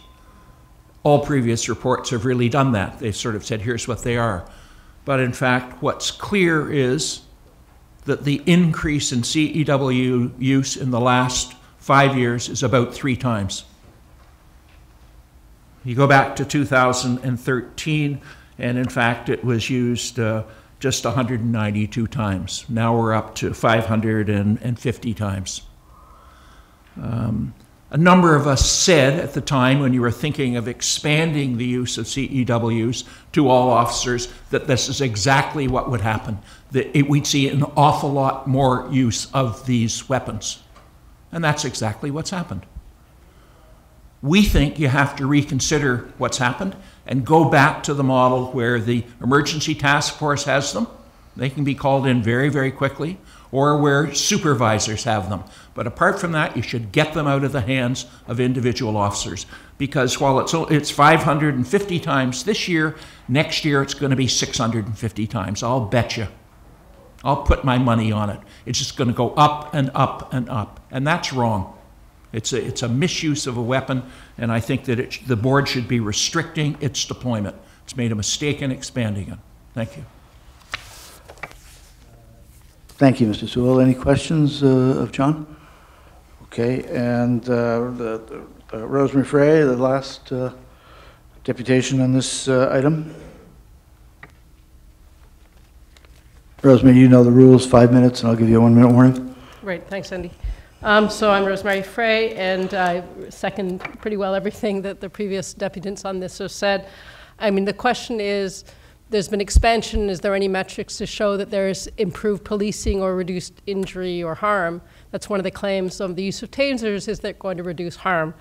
And that gets repeated. And I was just on Friday with some other, I think a few of the board members, Marie Molnar and Upala, how do you pronounce your last name? Chandrasekhara were there, and Chair Pringle and Ryan were there. And so there was a lot of information presented about CEWs, and it, unfortunately, the way it's presented, it doesn't help the police force in terms of reassuring the public or in terms of transparency and honesty. And fortunately, I think Marie spoke up, and Upala spoke up at least once, and I spoke up as well.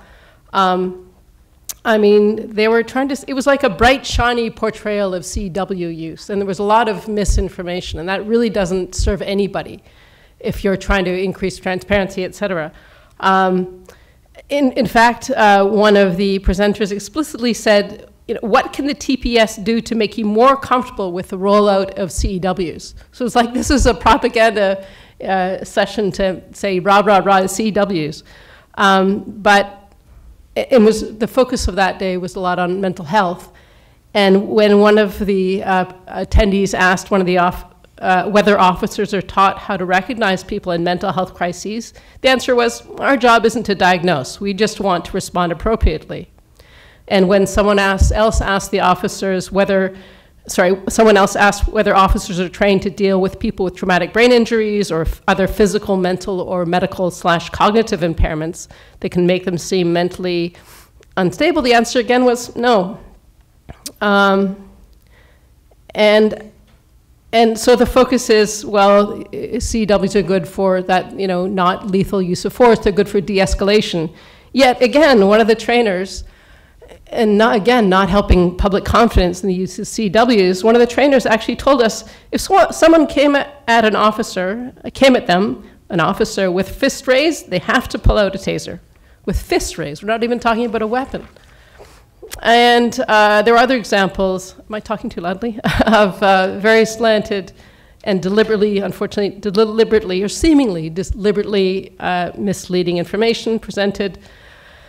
One of the presenters cited information from a study done by a researcher at the University of Toledo that purported to show that taser use results in little, if any, harm to people with mental disorders.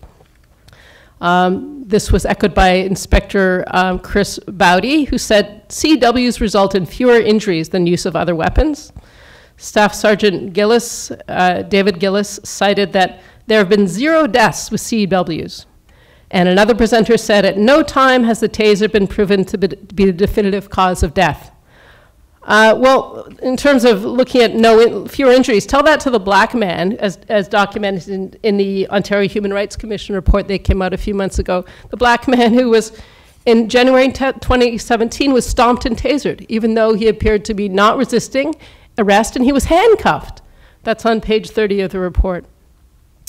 And I'll tell that also that there's no deaths. Tell that to the families of Robert Jacansky and the family of Rui Nabiko and the family of Everett Howard and many other people who have been killed by, pretty clearly, there's a direct connection. It's always negated. It's like direct propaganda from Taser. The script has been written by Axon, the makers of tasers. So I spoke out about this, and fortunately Marie and Paula did as well. And yeah, it's just, you know, yes, thank you, Andy. We're talking about how we're trying to intrigue. There is some more data being presented, but then that's negated by these really propagandistic, well, maybe propaganda is a loud word, but efforts that are not helping to make the case. And there's been lots of data. For example, Leslie Wood presented at the October 2017 session on whether CEW should be expanded. She presented clear objective data saying it results in adoption of tasers or CEW does not result in reduced lethal force incidents or injuries to suspects. She said that tasers' business and marketing strategy makes it difficult to evaluate the weapon clearly. Many studies on this matter are often tainted by axons, that's the manufacturer's involvement, sponsorship, and influence. Thank you, Rosemary. Colleagues, any questions for Ms. Frey? Okay, thank you, everybody. Yes, is it a question to dictate? For Rosemary. Rosemary? Sorry, there is a question. Considering that you were there at the training college on Friday, what suggestions do you have for the service to improve their training based on what you saw on Friday? To be honest, does it come from the top in terms of not sort of saying that these weapons result in less harm and less death? There's not more honesty in looking at data from many other jurisdictions, some of which are reducing their CW use because of, you know, also the reduction, there's more and more reductions in more of these warnings of where on the body the taser should be used. So, so some forces are just saying it's not worth it. The balance of how they could be deployed and also, you know, the injuries to civilians are just not worth it. So, I mean, if there's not honesty at the top or the management saying there's problems, then isn't the training just to kind of, you see that, it's not just the police. I mean, it's just prevalent. I'm not pointing just to the police, but it's prevalent when a directive comes from the top, the people beneath have to carry out that directive. So if it's like, okay, CWs are safe and effective, then the training has to be such that they're safe and effective. Yes, there are certain parameters that should be used, the officers need to use, but that's otherwise what results is the instructors just kind of parroting or reiterating that the messages, unless what we were told on Friday is completely different than what actually happens during training. I don't know. Thanks, Rosemary. Colleagues, any questions, discussion, debate?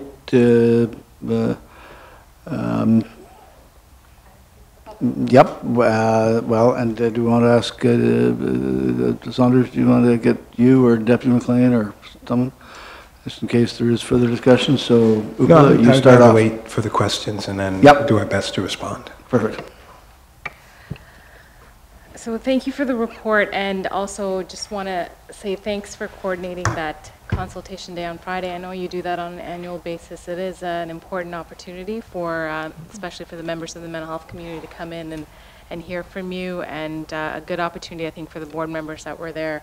And just want to say it's much appreciated that you did lead a dialogue on CEWs with the community on Friday, so that's much appreciated. With regard to this report, I have a few comments and then a few questions, so I'll start with my comments first. So I'm very concerned about the rates of CEW display or use on people with mental health and substance use issues. So on page 9, it says that 502 CEW incidents, 207 involved a person in crisis, and an additional 150 were under the influence of substances like drugs and alcohol. So when you total up those two numbers, that's 357, which is about 71%. So that is significant. On page 10, I think it's very good to know that for the majority of the time, CEWs were only displayed. So I think you quote about 63% of the time. I think that's really good to know and good for the public to know. But it is definitely important to note that a CEW was used in drive stun or full deployment on 76 individuals in crisis. That again to me is significant. So my question is about page 10. So if there were 207 CEW incidents involving people in a mental health crisis, I'm wondering why were there only 147 Mental Health Act apprehensions?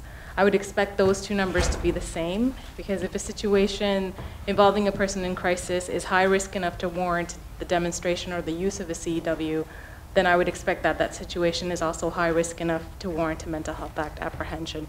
So can you comment on the disparity in those two numbers? Yeah, absolutely.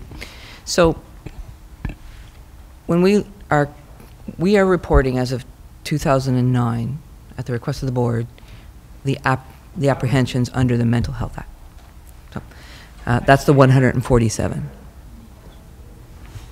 So that's the 147. So at times, when the officer is observing the behavior in front of him, her, or them, then it requires the application and the use of the tool. But that may de-escalate to the point where the person is no longer in crisis, where the person has to come into our custody, so where we have to apprehend them. Person could voluntarily go to the hospital when things are de-escalated and the intensity is reduced. They could go to the hospital with family, if family are present, go to the hospital in an ambulance, which are far better, I think, outcomes than having police officers escort persons who had been in crisis to medical facility. The other piece too is whatever happened in those other situations could have been so serious that the person gets arrested. And that's not an apprehension, that's a completely separate process, and that's why it's not included in that number. Okay, I think that's a really good explanation. I think there's value in providing some of that detail in the report, because that's always kind of an outstanding question for me when I see those numbers. Another question I have is on page 14. So it says that the armament officer is currently preparing an RFP for the research that the board has requested on CEWs. So you recall a few deputants also made reference to this. The board made a motion back in February 2018 on this research. So it's been over a year. So when do you expect this research to begin?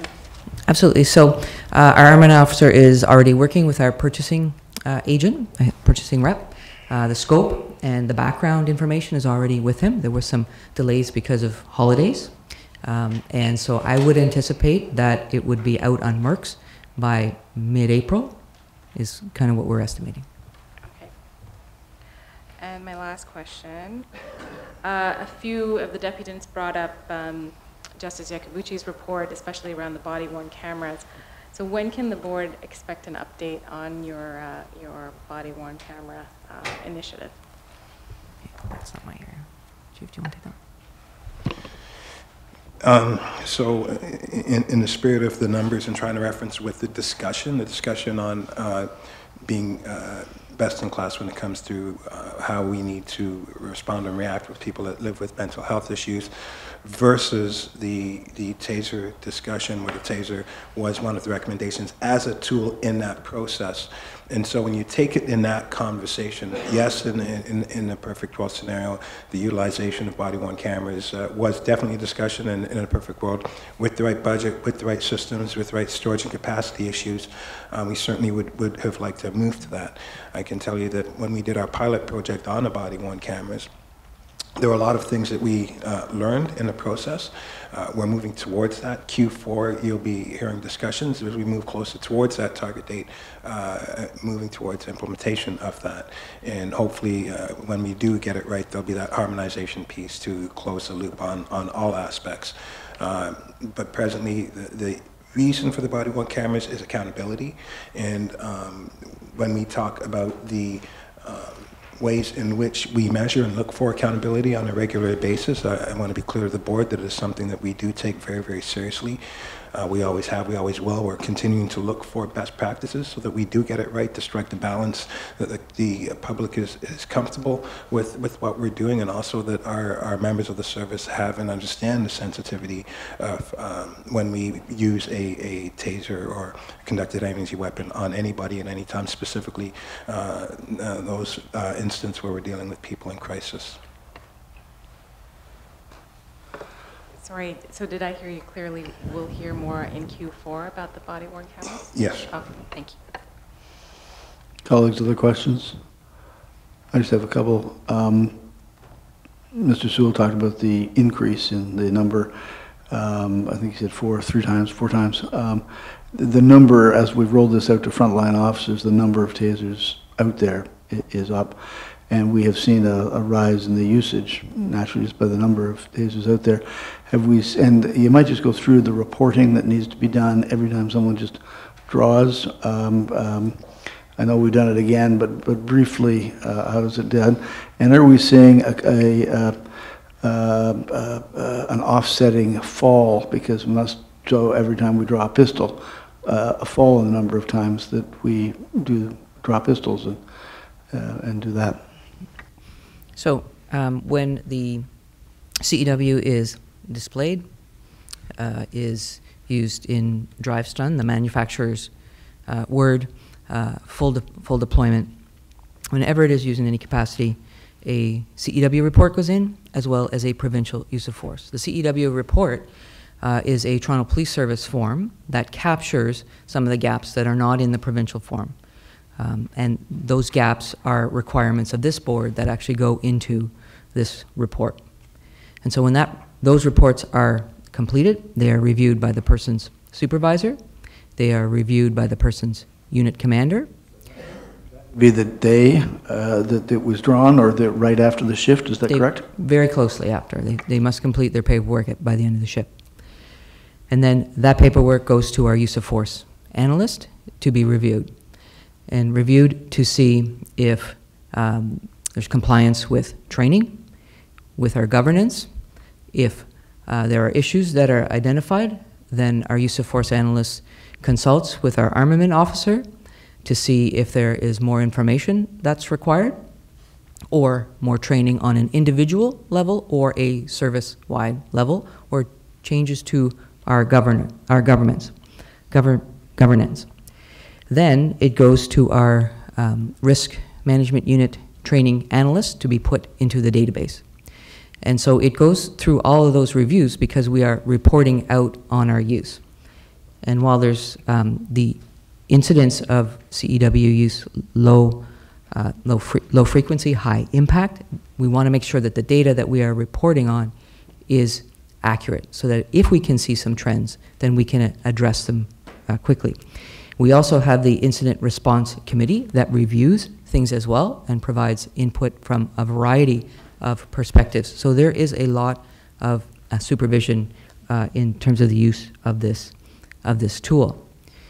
One of the things that I don't want to get lost in this conversation is I put in this report this year, which hasn't been in the report in previous years, some context, and you'll see that on page 3. I stopped short of putting our over 2.2 million documented contacts, but I did put some numbers in there that are important. So in fact, last year, we attended over 29,000 calls for service for persons in crisis. That's actually up 7%. However, when you look at the use of the CEW in 207 instances, that represents approximately 0.7% of the time, or roughly 1 in 140 instances. The other piece last year, again, for more context for what our officers are facing, is that we apprehended over 10,000 persons under the Mental Health Act.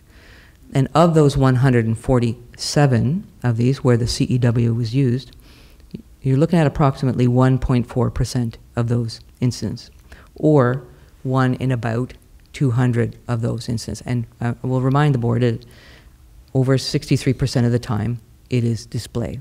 Our members are reporting that over 86% of the time it's effective.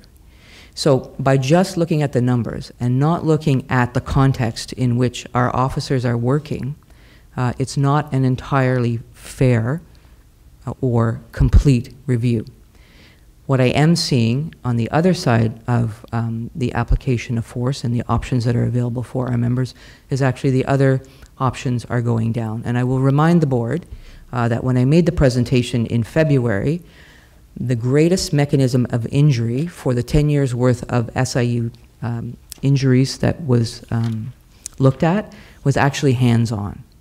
So more injuries to, and more severe injuries to members of the public, as well as there were injuries to our officers. We're also seeing injuries to our officers going down. Now, it's too soon.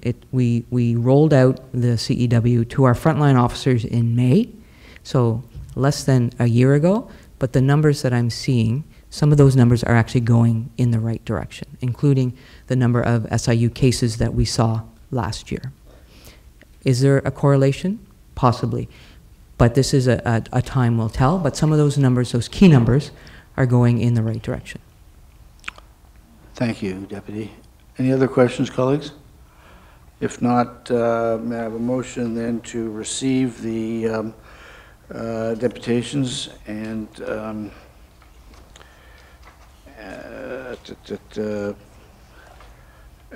receive the deputations and to receive the report. Ms. Shandra-Casera, seconded. Ms. Molnar, all in favor? Any contrary? Thank you, everybody, very much. That takes us now to item number 17, which is a deputation from Miguel. This is the Neighborhood Officer Program.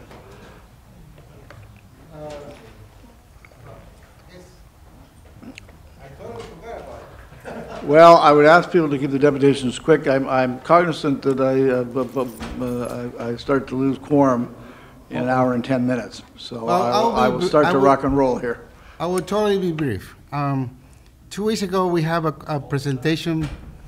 We have a presentation of the community policing unit at Region Park, and some of the members asked the police officers in attendance if they live in the community.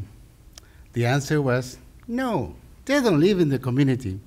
So going back to recommendations of TPAC, the Toronto Police Accountability Coalition recommends Section 12 of the Judge Tulloch review, street checks review, to incorporate more members of that live in the community rather than those people that live outside the GTA. According to the Toronto Star, again, I give them credit for their search, is that 75% of the current employees of the Toronto Police are living outside the boundaries of the Toronto area, which represents only 25% of officers working and living in the city of Toronto. So those are the recommendations that this board has to work on, to include more people from Toronto region. so that our tax, so whatever they spend here is spent in the city, that all the taxes are coming back into the city instead of going outside to Mississauga, to Peel Region, to other regions of the city where they're taking away high taxes, especially property taxes. The other thing I want to say is that why don't we review again the issue of the uniform? It's a long overdue conversation to have. Because all you do so far is to incorporate a logo and some little changes to the uniform, but that's not enough. If you're really sincere and honest about building bridges with our communities, is that perhaps civilize their uniforms so that they are less intimidating. That's the word I'm looking for, less horrific to our children and kids. To our parents, all grandparents, so they can see an officer, oh, he's from the community, yes, I can trust him. I know that I can go to him with confidence and not being afraid that he's going to pull up his CAW and he's going to taste me, right? Or something like that. So that's all the recommendations I want to make in regards to this enhanced police program that perhaps is doing positive results on those areas, Mount Dennis, et cetera, but coming from my experience of Region Park is that we would like to see really community policing that are members from our community. Thank you, Miguel. I can join you guys. Are you recruiting? Thank you. Thank you. I can be a good cop. Mr. Langenfeld?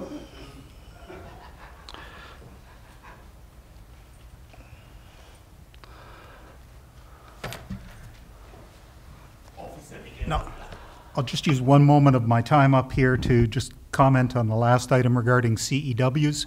With all the discussions we've had regarding those, one of the things that has never happened is having the public have an opportunity to point out the flaws in the overall program that you're designing. There are a lot of issues regarding how the service views what needs to be done with CEW and the retention of information that I think will affect how you actually put the RFP out for this. And so I would suggest that the public should be given a just more open opportunity to comment on what they think we need to do with body-worn video, sorry, is actually what I'm referring to in that. You caught on, sorry, so I hope we can have that discussion before we get around to another 6 months from now when we hear back from the RFP going out. In regard to neighborhood officers, I note the current report does not include comparative crime statistics for the various neighborhood officer pilot project areas. And while it's easily understandable that this may be a result of the newness of this program and the reality that crime statistics from these areas may not yet have been compiled, future versions of this report would be far more informative if they also included quarterly historical versus post-pilot project comparisons of reported crimes and closed cases. So I'd like to suggest that in future reports, I hope we'll have some comparative figures, and I highlight this question of not just reported crimes, but also closed cases. That applies to CEW reports and really all the figures we get from the service. We often are advised of the number of calls there are, but nowhere does it seem to be happening that that's all tied together to tell us how effective we are at the end of the day in turning those number of calls into people convicted and some justice actually happening. Also regarding the neighborhood officer program, and I recognize Miguel's suggestion that the existing slightly modified uniforms maybe aren't as welcoming as they could be, but I would argue the opposite, that in fact having a modified uniform for neighborhood officers, I would suggest part of the purpose of this project of neighborhood officers is to have everybody more comfortable with all of police in general, that it's not just about saying, oh, we know there's 3 good cops who are always in our neighborhood who we trust and will go to, but hopefully that we can all start to feel more comfortable that everybody we see in any of the versions of a Toronto police uniform, that we can trust them. And I would suggest that in fact, having all the officers in the same standard uniform whether they're neighborhood officers or PRU or whatever the case may be, that we simply can expect the same level of service and response and qualification from all the officers in the service, not just that there are some who are good at one particular part of policing, but not necessarily the other parts. So I have some concerns with the specialized uniform. That's it. Thank you, Chris. Any questions, Mr. Langfeld? Okay, thank you.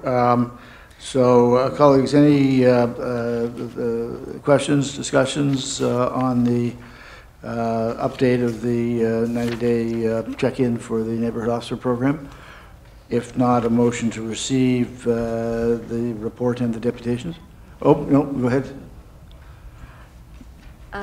The report notes that you'll be engaging with the community to gather feedback on the program. Can you comment on that, what that might look like? I'll call Deputy Ewan.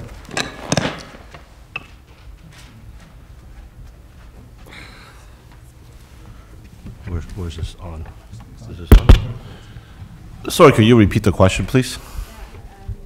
The report notes that you'll be engaging with the community to gather their feedback on the program. Can you just comment on that and what that will look like? Correct. The project will be over by the end of April. Humber has already, I already spoke to Humber College yesterday. They're going into the 8 neighborhoods in May to speak with the residents and all the social agency from an academic lens. And my roadshow will start in June. I will go to each one of the 8 neighborhoods personally to speak with all the residents and ask them for their feedback, because I met with all 8 of them prior to the project, prior to the pilot, and I assured them that I'll be back after the pilot's over and I'll speak to all 8 neighborhoods. So I'll be going in June.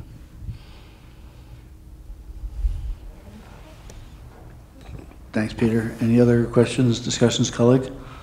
If not, may I have a motion to receive the report and the deputation, that is number 19, which is the 17, sorry, the Enhanced Neighborhood Officer Program 90-day check-in. Commissioner Becerra and seconded Councillor Nunziata, all in favor. Any contrary? Thank you.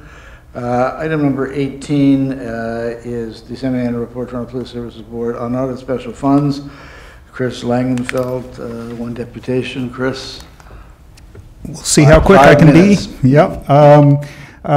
Number one, I noticed that it's an unaudited, mind you, it's a semi-annual report. I just want to confirm, and I raised this before, will there actually be an audited annual statement for 2018?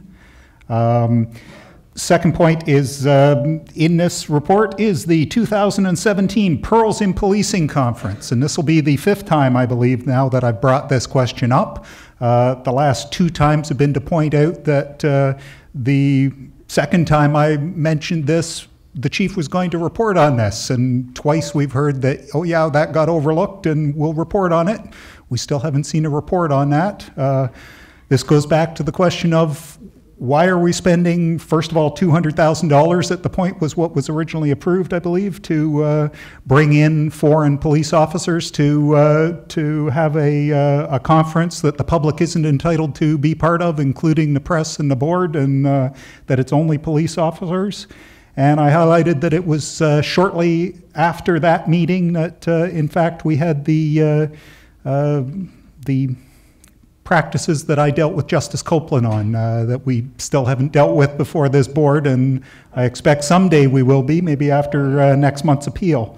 So there's still the question of that outstanding report on the Pearls in Policing, what was achieved at that conference and what the money was spent on. And then the last item in this special fund matter, oh, and I would just, before that, just point out that, you know, you raised the point of the $150,000 for the review of the, for the well-being, harassment, and discrimination review, that $150,000 represents 0.014% of the police budget. So to imply that they can't find enough money in their operating budget to do that, and that that's a special item that needs to be dealt with, I think is ridiculous. But the other item under the special fund here was the funeral costs for the Toronto Police Services officer who died in York Region after he was off shift, and as far as I know, there's no information yet on the cause of death there. But my concern, and it's not a major one, was the issue of, I think it was $25,000. It was $26,596 for his funeral. And so I just kind of, that seemed like a large amount. So I took a look online, and the few sites I found, LSM on insurance, Life Insurance Canada quotes funeral costs. Ontario, $1,500 to $20,000. Personal preference plays a big role in how a funeral will cost. Also, funeral costs around the globe. Toronto, Canada, $1,400 to $12,000 Canadian is the average cost. So we're double that for this officer's funeral. You can compare that to, there was an officer, a Guelph police officer who died, and in that case, that reported funeral costs $163,000, and there were a lot of issues raised by the public about that much money being spent. And so I'm not concerned with regard to this officer in particular, but I'd like to suggest that there should be some kind of guidance from the board to sort of indicate how this is determined, that when, God forbid, there's another situation where an officer does die and the service or the board is going to pay for that funeral, who's making the decision? Is it just we spend how much to have however grand a funeral we think we can get away with, or is there some kind of guidance as to how that's going to be provided for? Should the association be paying part of those costs? Things of that nature, and I'd say it's much better to look at that in the arbitrary hypothetical concept beforehand, where we're not dealing with the understandable suffering of officers that are dealing with a friend of theirs having died on the job. I don't mean to belittle those officers that have risked and lost their lives in fulfilling their duty, but I think the public as a whole has a right to be concerned about the use of public money in those instances. Thank you. Thank you, Chris. Any questions for Chris? Okay, thank you, Chris. If not, any discussion, colleagues? Yes, Councillor Nunziata? Yeah, so just on the second page, we have the sponsorship, and then the following non-used funds were returned, right? Then you have a list of, so were those funds allocated and then withdrawn? Like, why were they returned? Right. Like, if I just can understand that chart.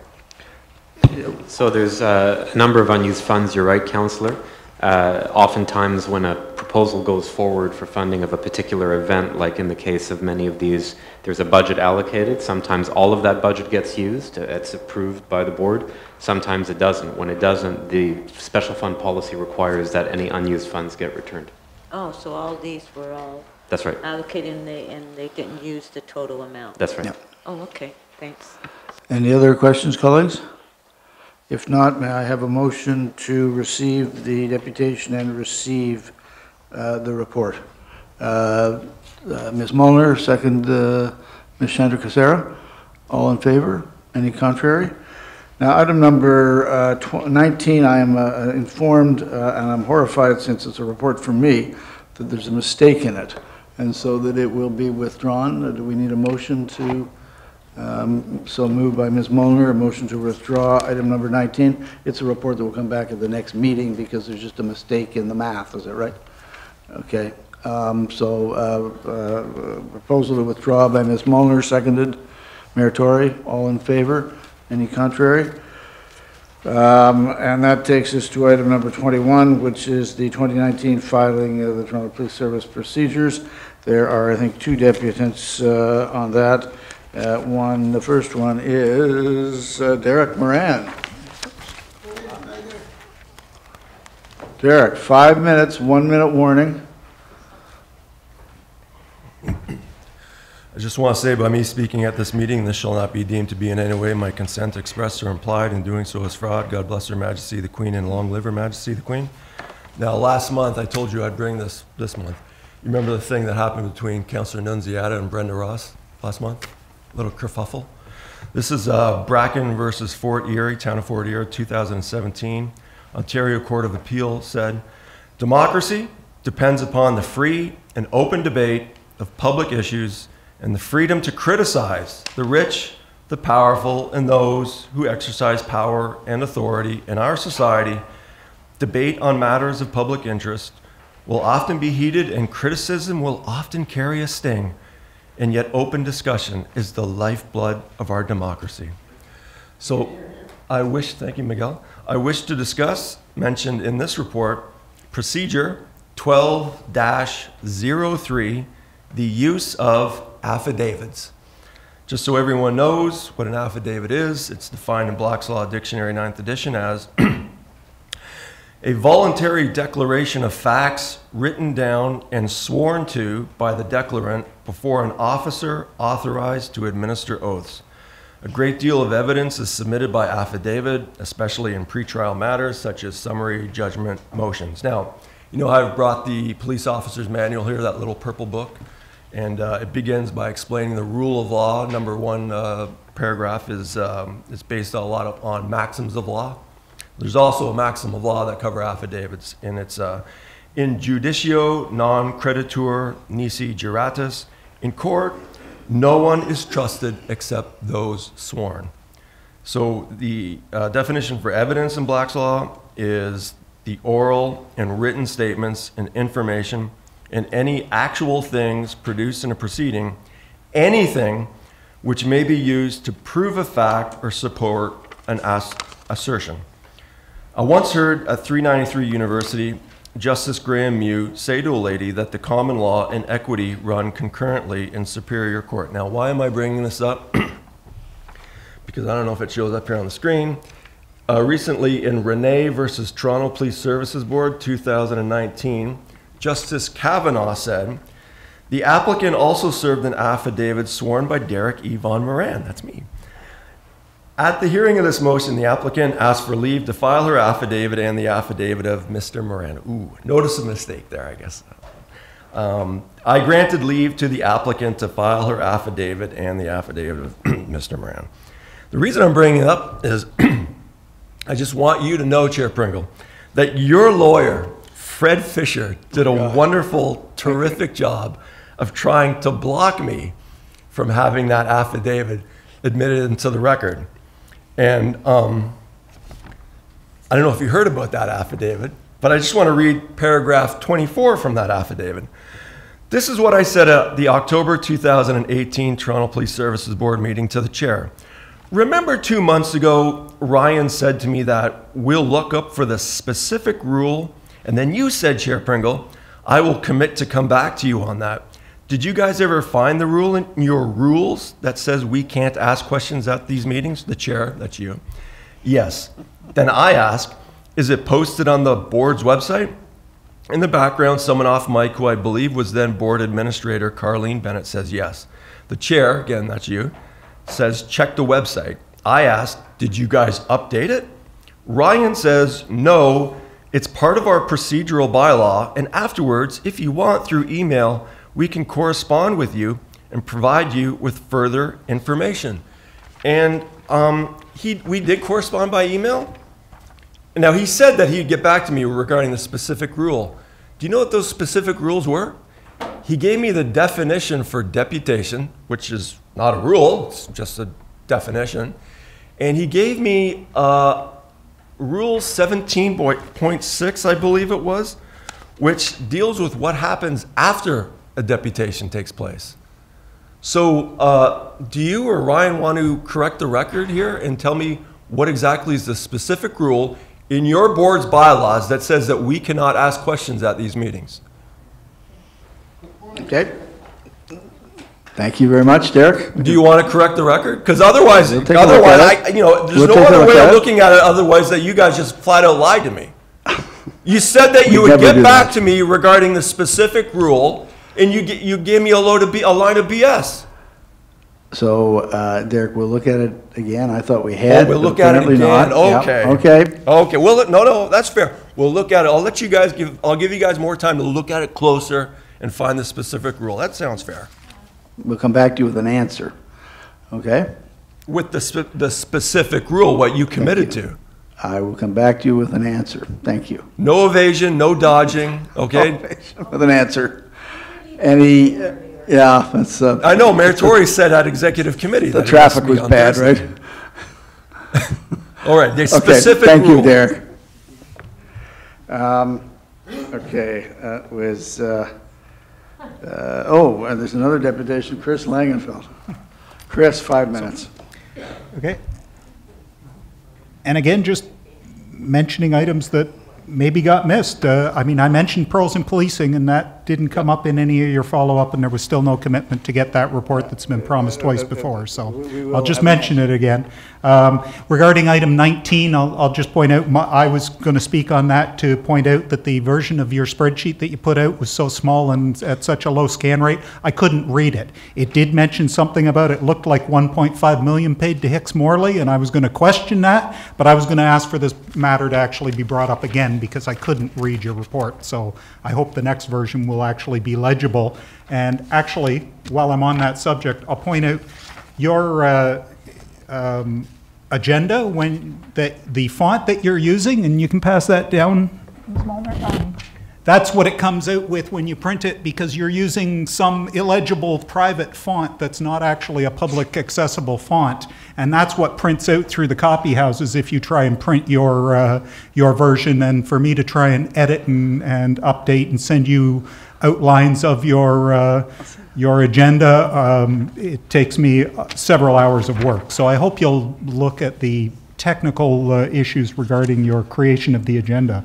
Regarding the item 21 that I'm speaking on here, police procedures, I'd just like to suggest that all police procedures should in fact be posted and publicly accessible on the service website. Granted, you may need to redact certain portions of that.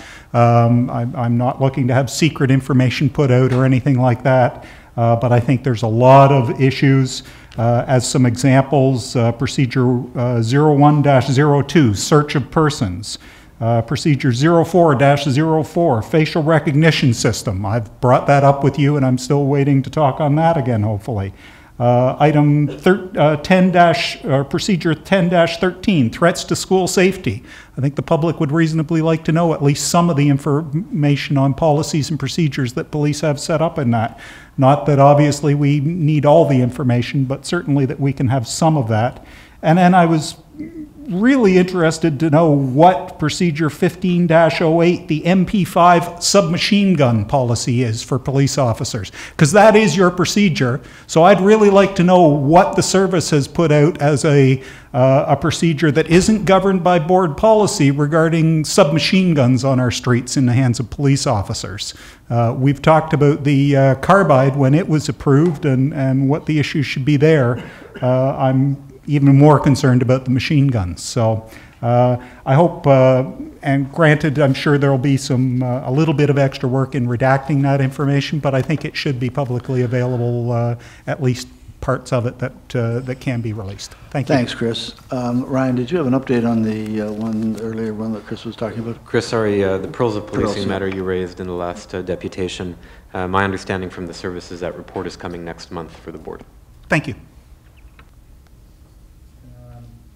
Any other questions, colleagues, of Chris, or any discussion on this report? If not, a motion to receive the report and the deputations. Mayor Tory, seconded Ms. Molnar. All in favor? Any contrary? That brings us to item number 24. Which is the annual report sole and single source purchases. Derek Moran and Brenda Ross. So Derek?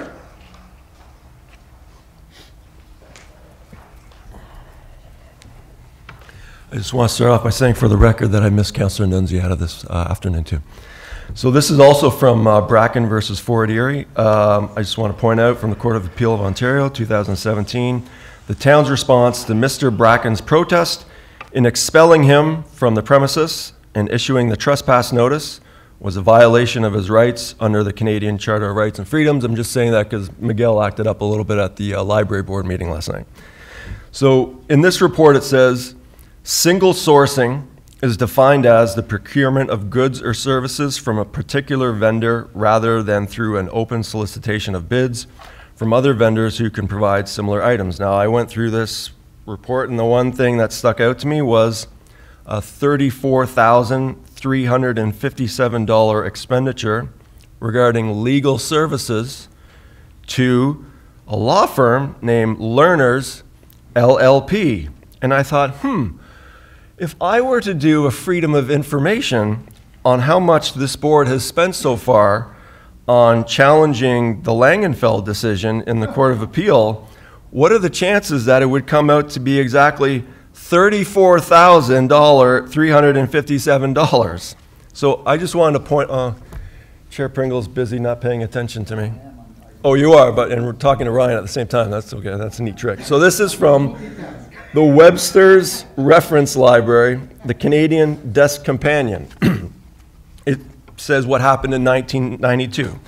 The Miss Canada pageant was scrapped. Roberta Bondar is Canada's first female astronaut in space. And oh, by the way, Ontario lawyers vote to abandon the oath to the Queen in January of that year. Oh, isn't that wonderful? So I just want to point out to Chief Saunders, respectfully, you're giving away and the board, not just him, you're all in it, $34,357 to some lawyers that voted, according to what this book says, to abandon their oath to the Queen back in 1992, when you could simply just go to Premier Ford, and all I hear about is how pro-police he is, and say, hey, Premier Ford, could you just pass some legislation to makes it okay to do these searches downstairs in police headquarters? Now, just to remind you why we're at this position at this point in regards to this, this is also from paragraph 18 from the affidavit I mentioned previously, where I wrote, as discussed in Langenfeld below, the TPSB never made a policy addressing security searches for people attending TPSB meetings, and the TPSB never even bothered to address the issue of the legal authority of the Chief of Police to impose the searches. The TPSB also never bothered to consult with the public in a transparent manner regarding the searches at Toronto Police Headquarters. Now, what Justice Copeland had to say herself was, rather, his submission was that if the TPSB decides in the future to exercise that authority, it should be required to do so in a transparent manner and in consultation with the public. To date, the TPSB has not made a policy addressing security searches for people attending TPSB meetings. The TPSB did not address the issue of the legal authority of the Chief of Police to impose the searches. I highlight a number of key aspects of Chief Justice McMurtry's report. However, when warrantless searches must be carried out on a regular routine basis, like are going on at City Hall right now, the police, or City Hall security, are acting more like full-time security guards, and there should be specific statutory authority provided to give such powers. Comment at page 47 of this report, in recommending specific new legislation to address courthouse searches, rather than the broad approach of the Public Works Protection Act, when warrantless searches are being done on a routine basis, it is advisable to have specific legislation providing peace officers with such power. Public work was defined to include any provincial and any municipal public building. In relation to electricity generating facilities and nuclear facilities, search powers were enacted in the new Security for Courts and Electricity Generating Facilities and Nuclear Facilities Act. Notably, the new legislation does not have the general application to any provincial and any municipal public building which had existed under the Public Works Protection Act.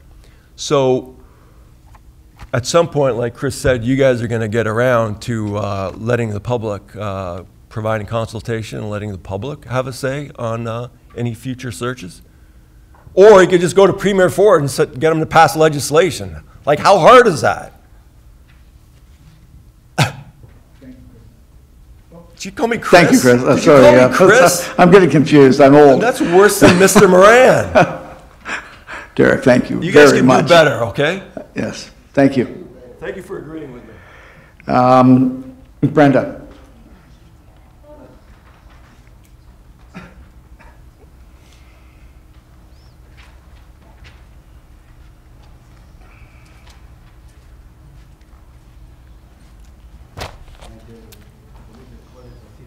My problem was that when I was younger, I wasn't acquainted with these three gentlemen. But at least I can say I am now. We love you. Thank you. I love all of you. So, number 24, page 7. Two things on this page stand out and disturb me greatly because I don't know what they're about. First one, number 10, the 10th line.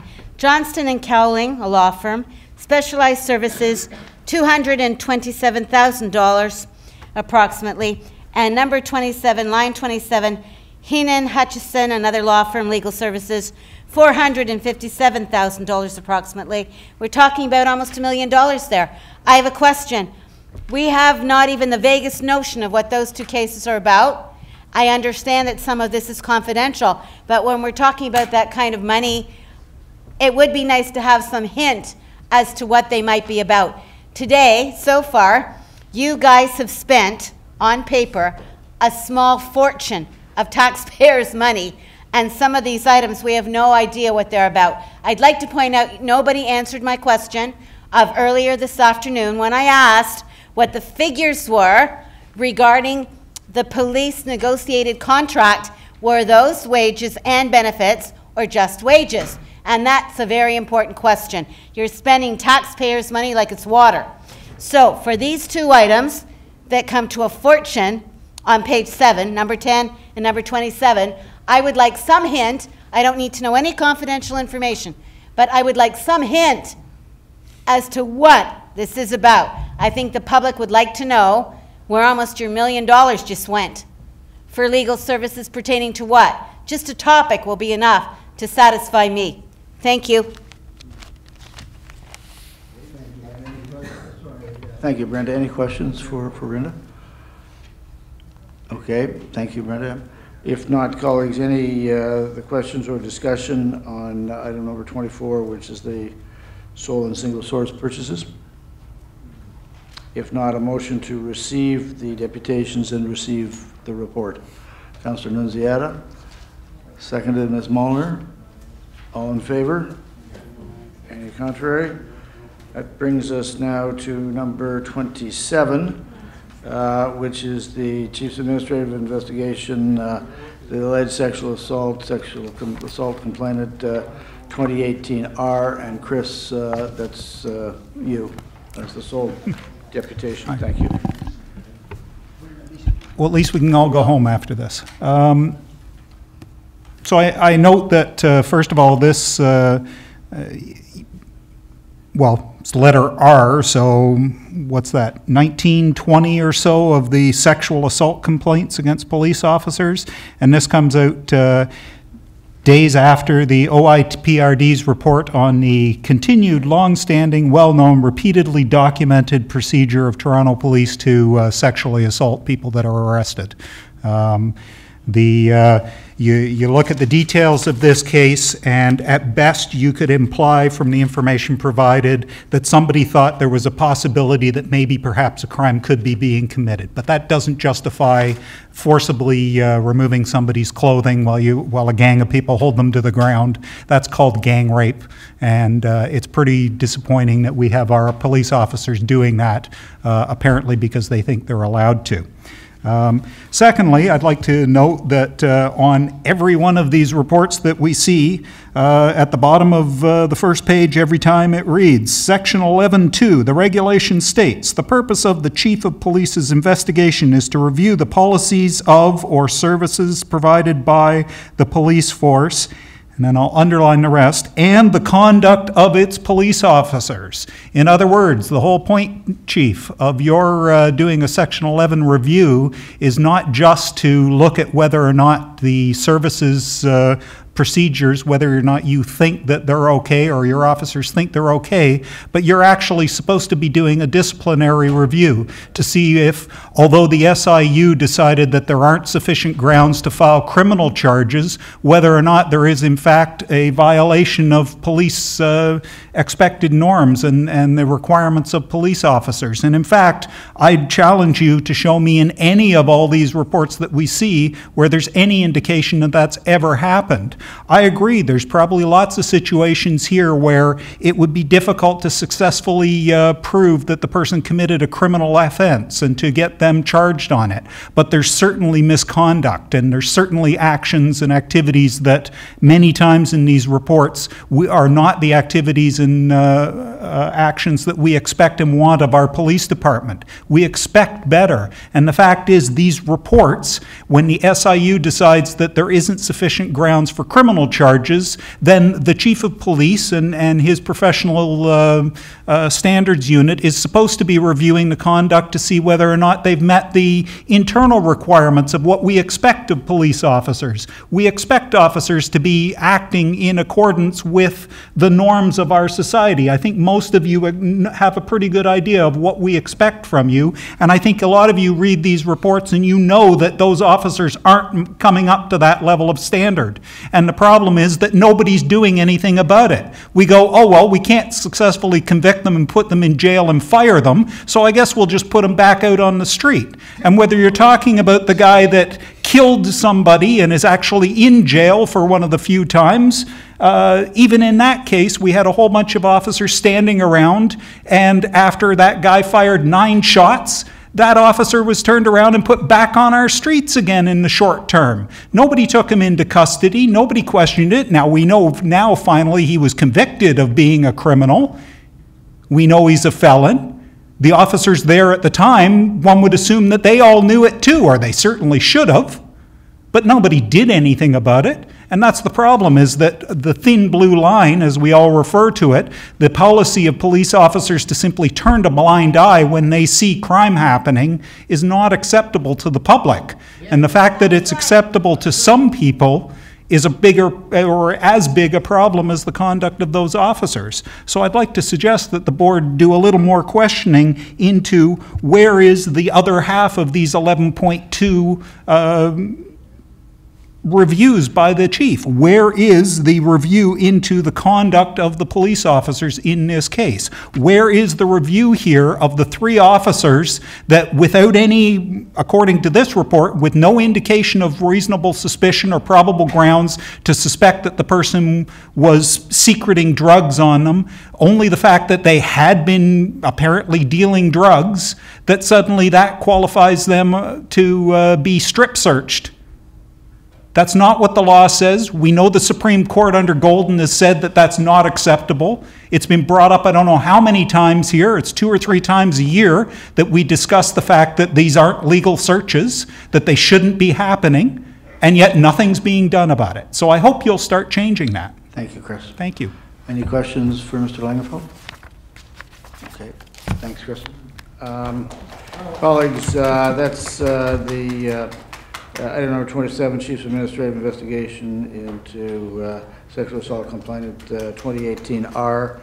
Any discussion? Any questions? If not, a motion to receive the deputation and receive the report. Ms. Molnar, seconded Mayor Tory. All in favor? Any contrary? We've got one last item, which is the walk-on, which is 22, the Global Search Solution Project. Is there any discussion there, or if not, a motion to approve? Councillor Nunziata? Seconded? Is there a seconder? Ms. Chandrasera? Oh, sorry, Ms. Molnar, beat you to it. Any further discussion? If not, all in favor? Any contrary? It's carried. How about a motion to adjourn? Motion to adjourn. Ms. Molnar beat you to it again. You can second it, Francis. All in favor? Any contrary? Carried. Thank you, everybody.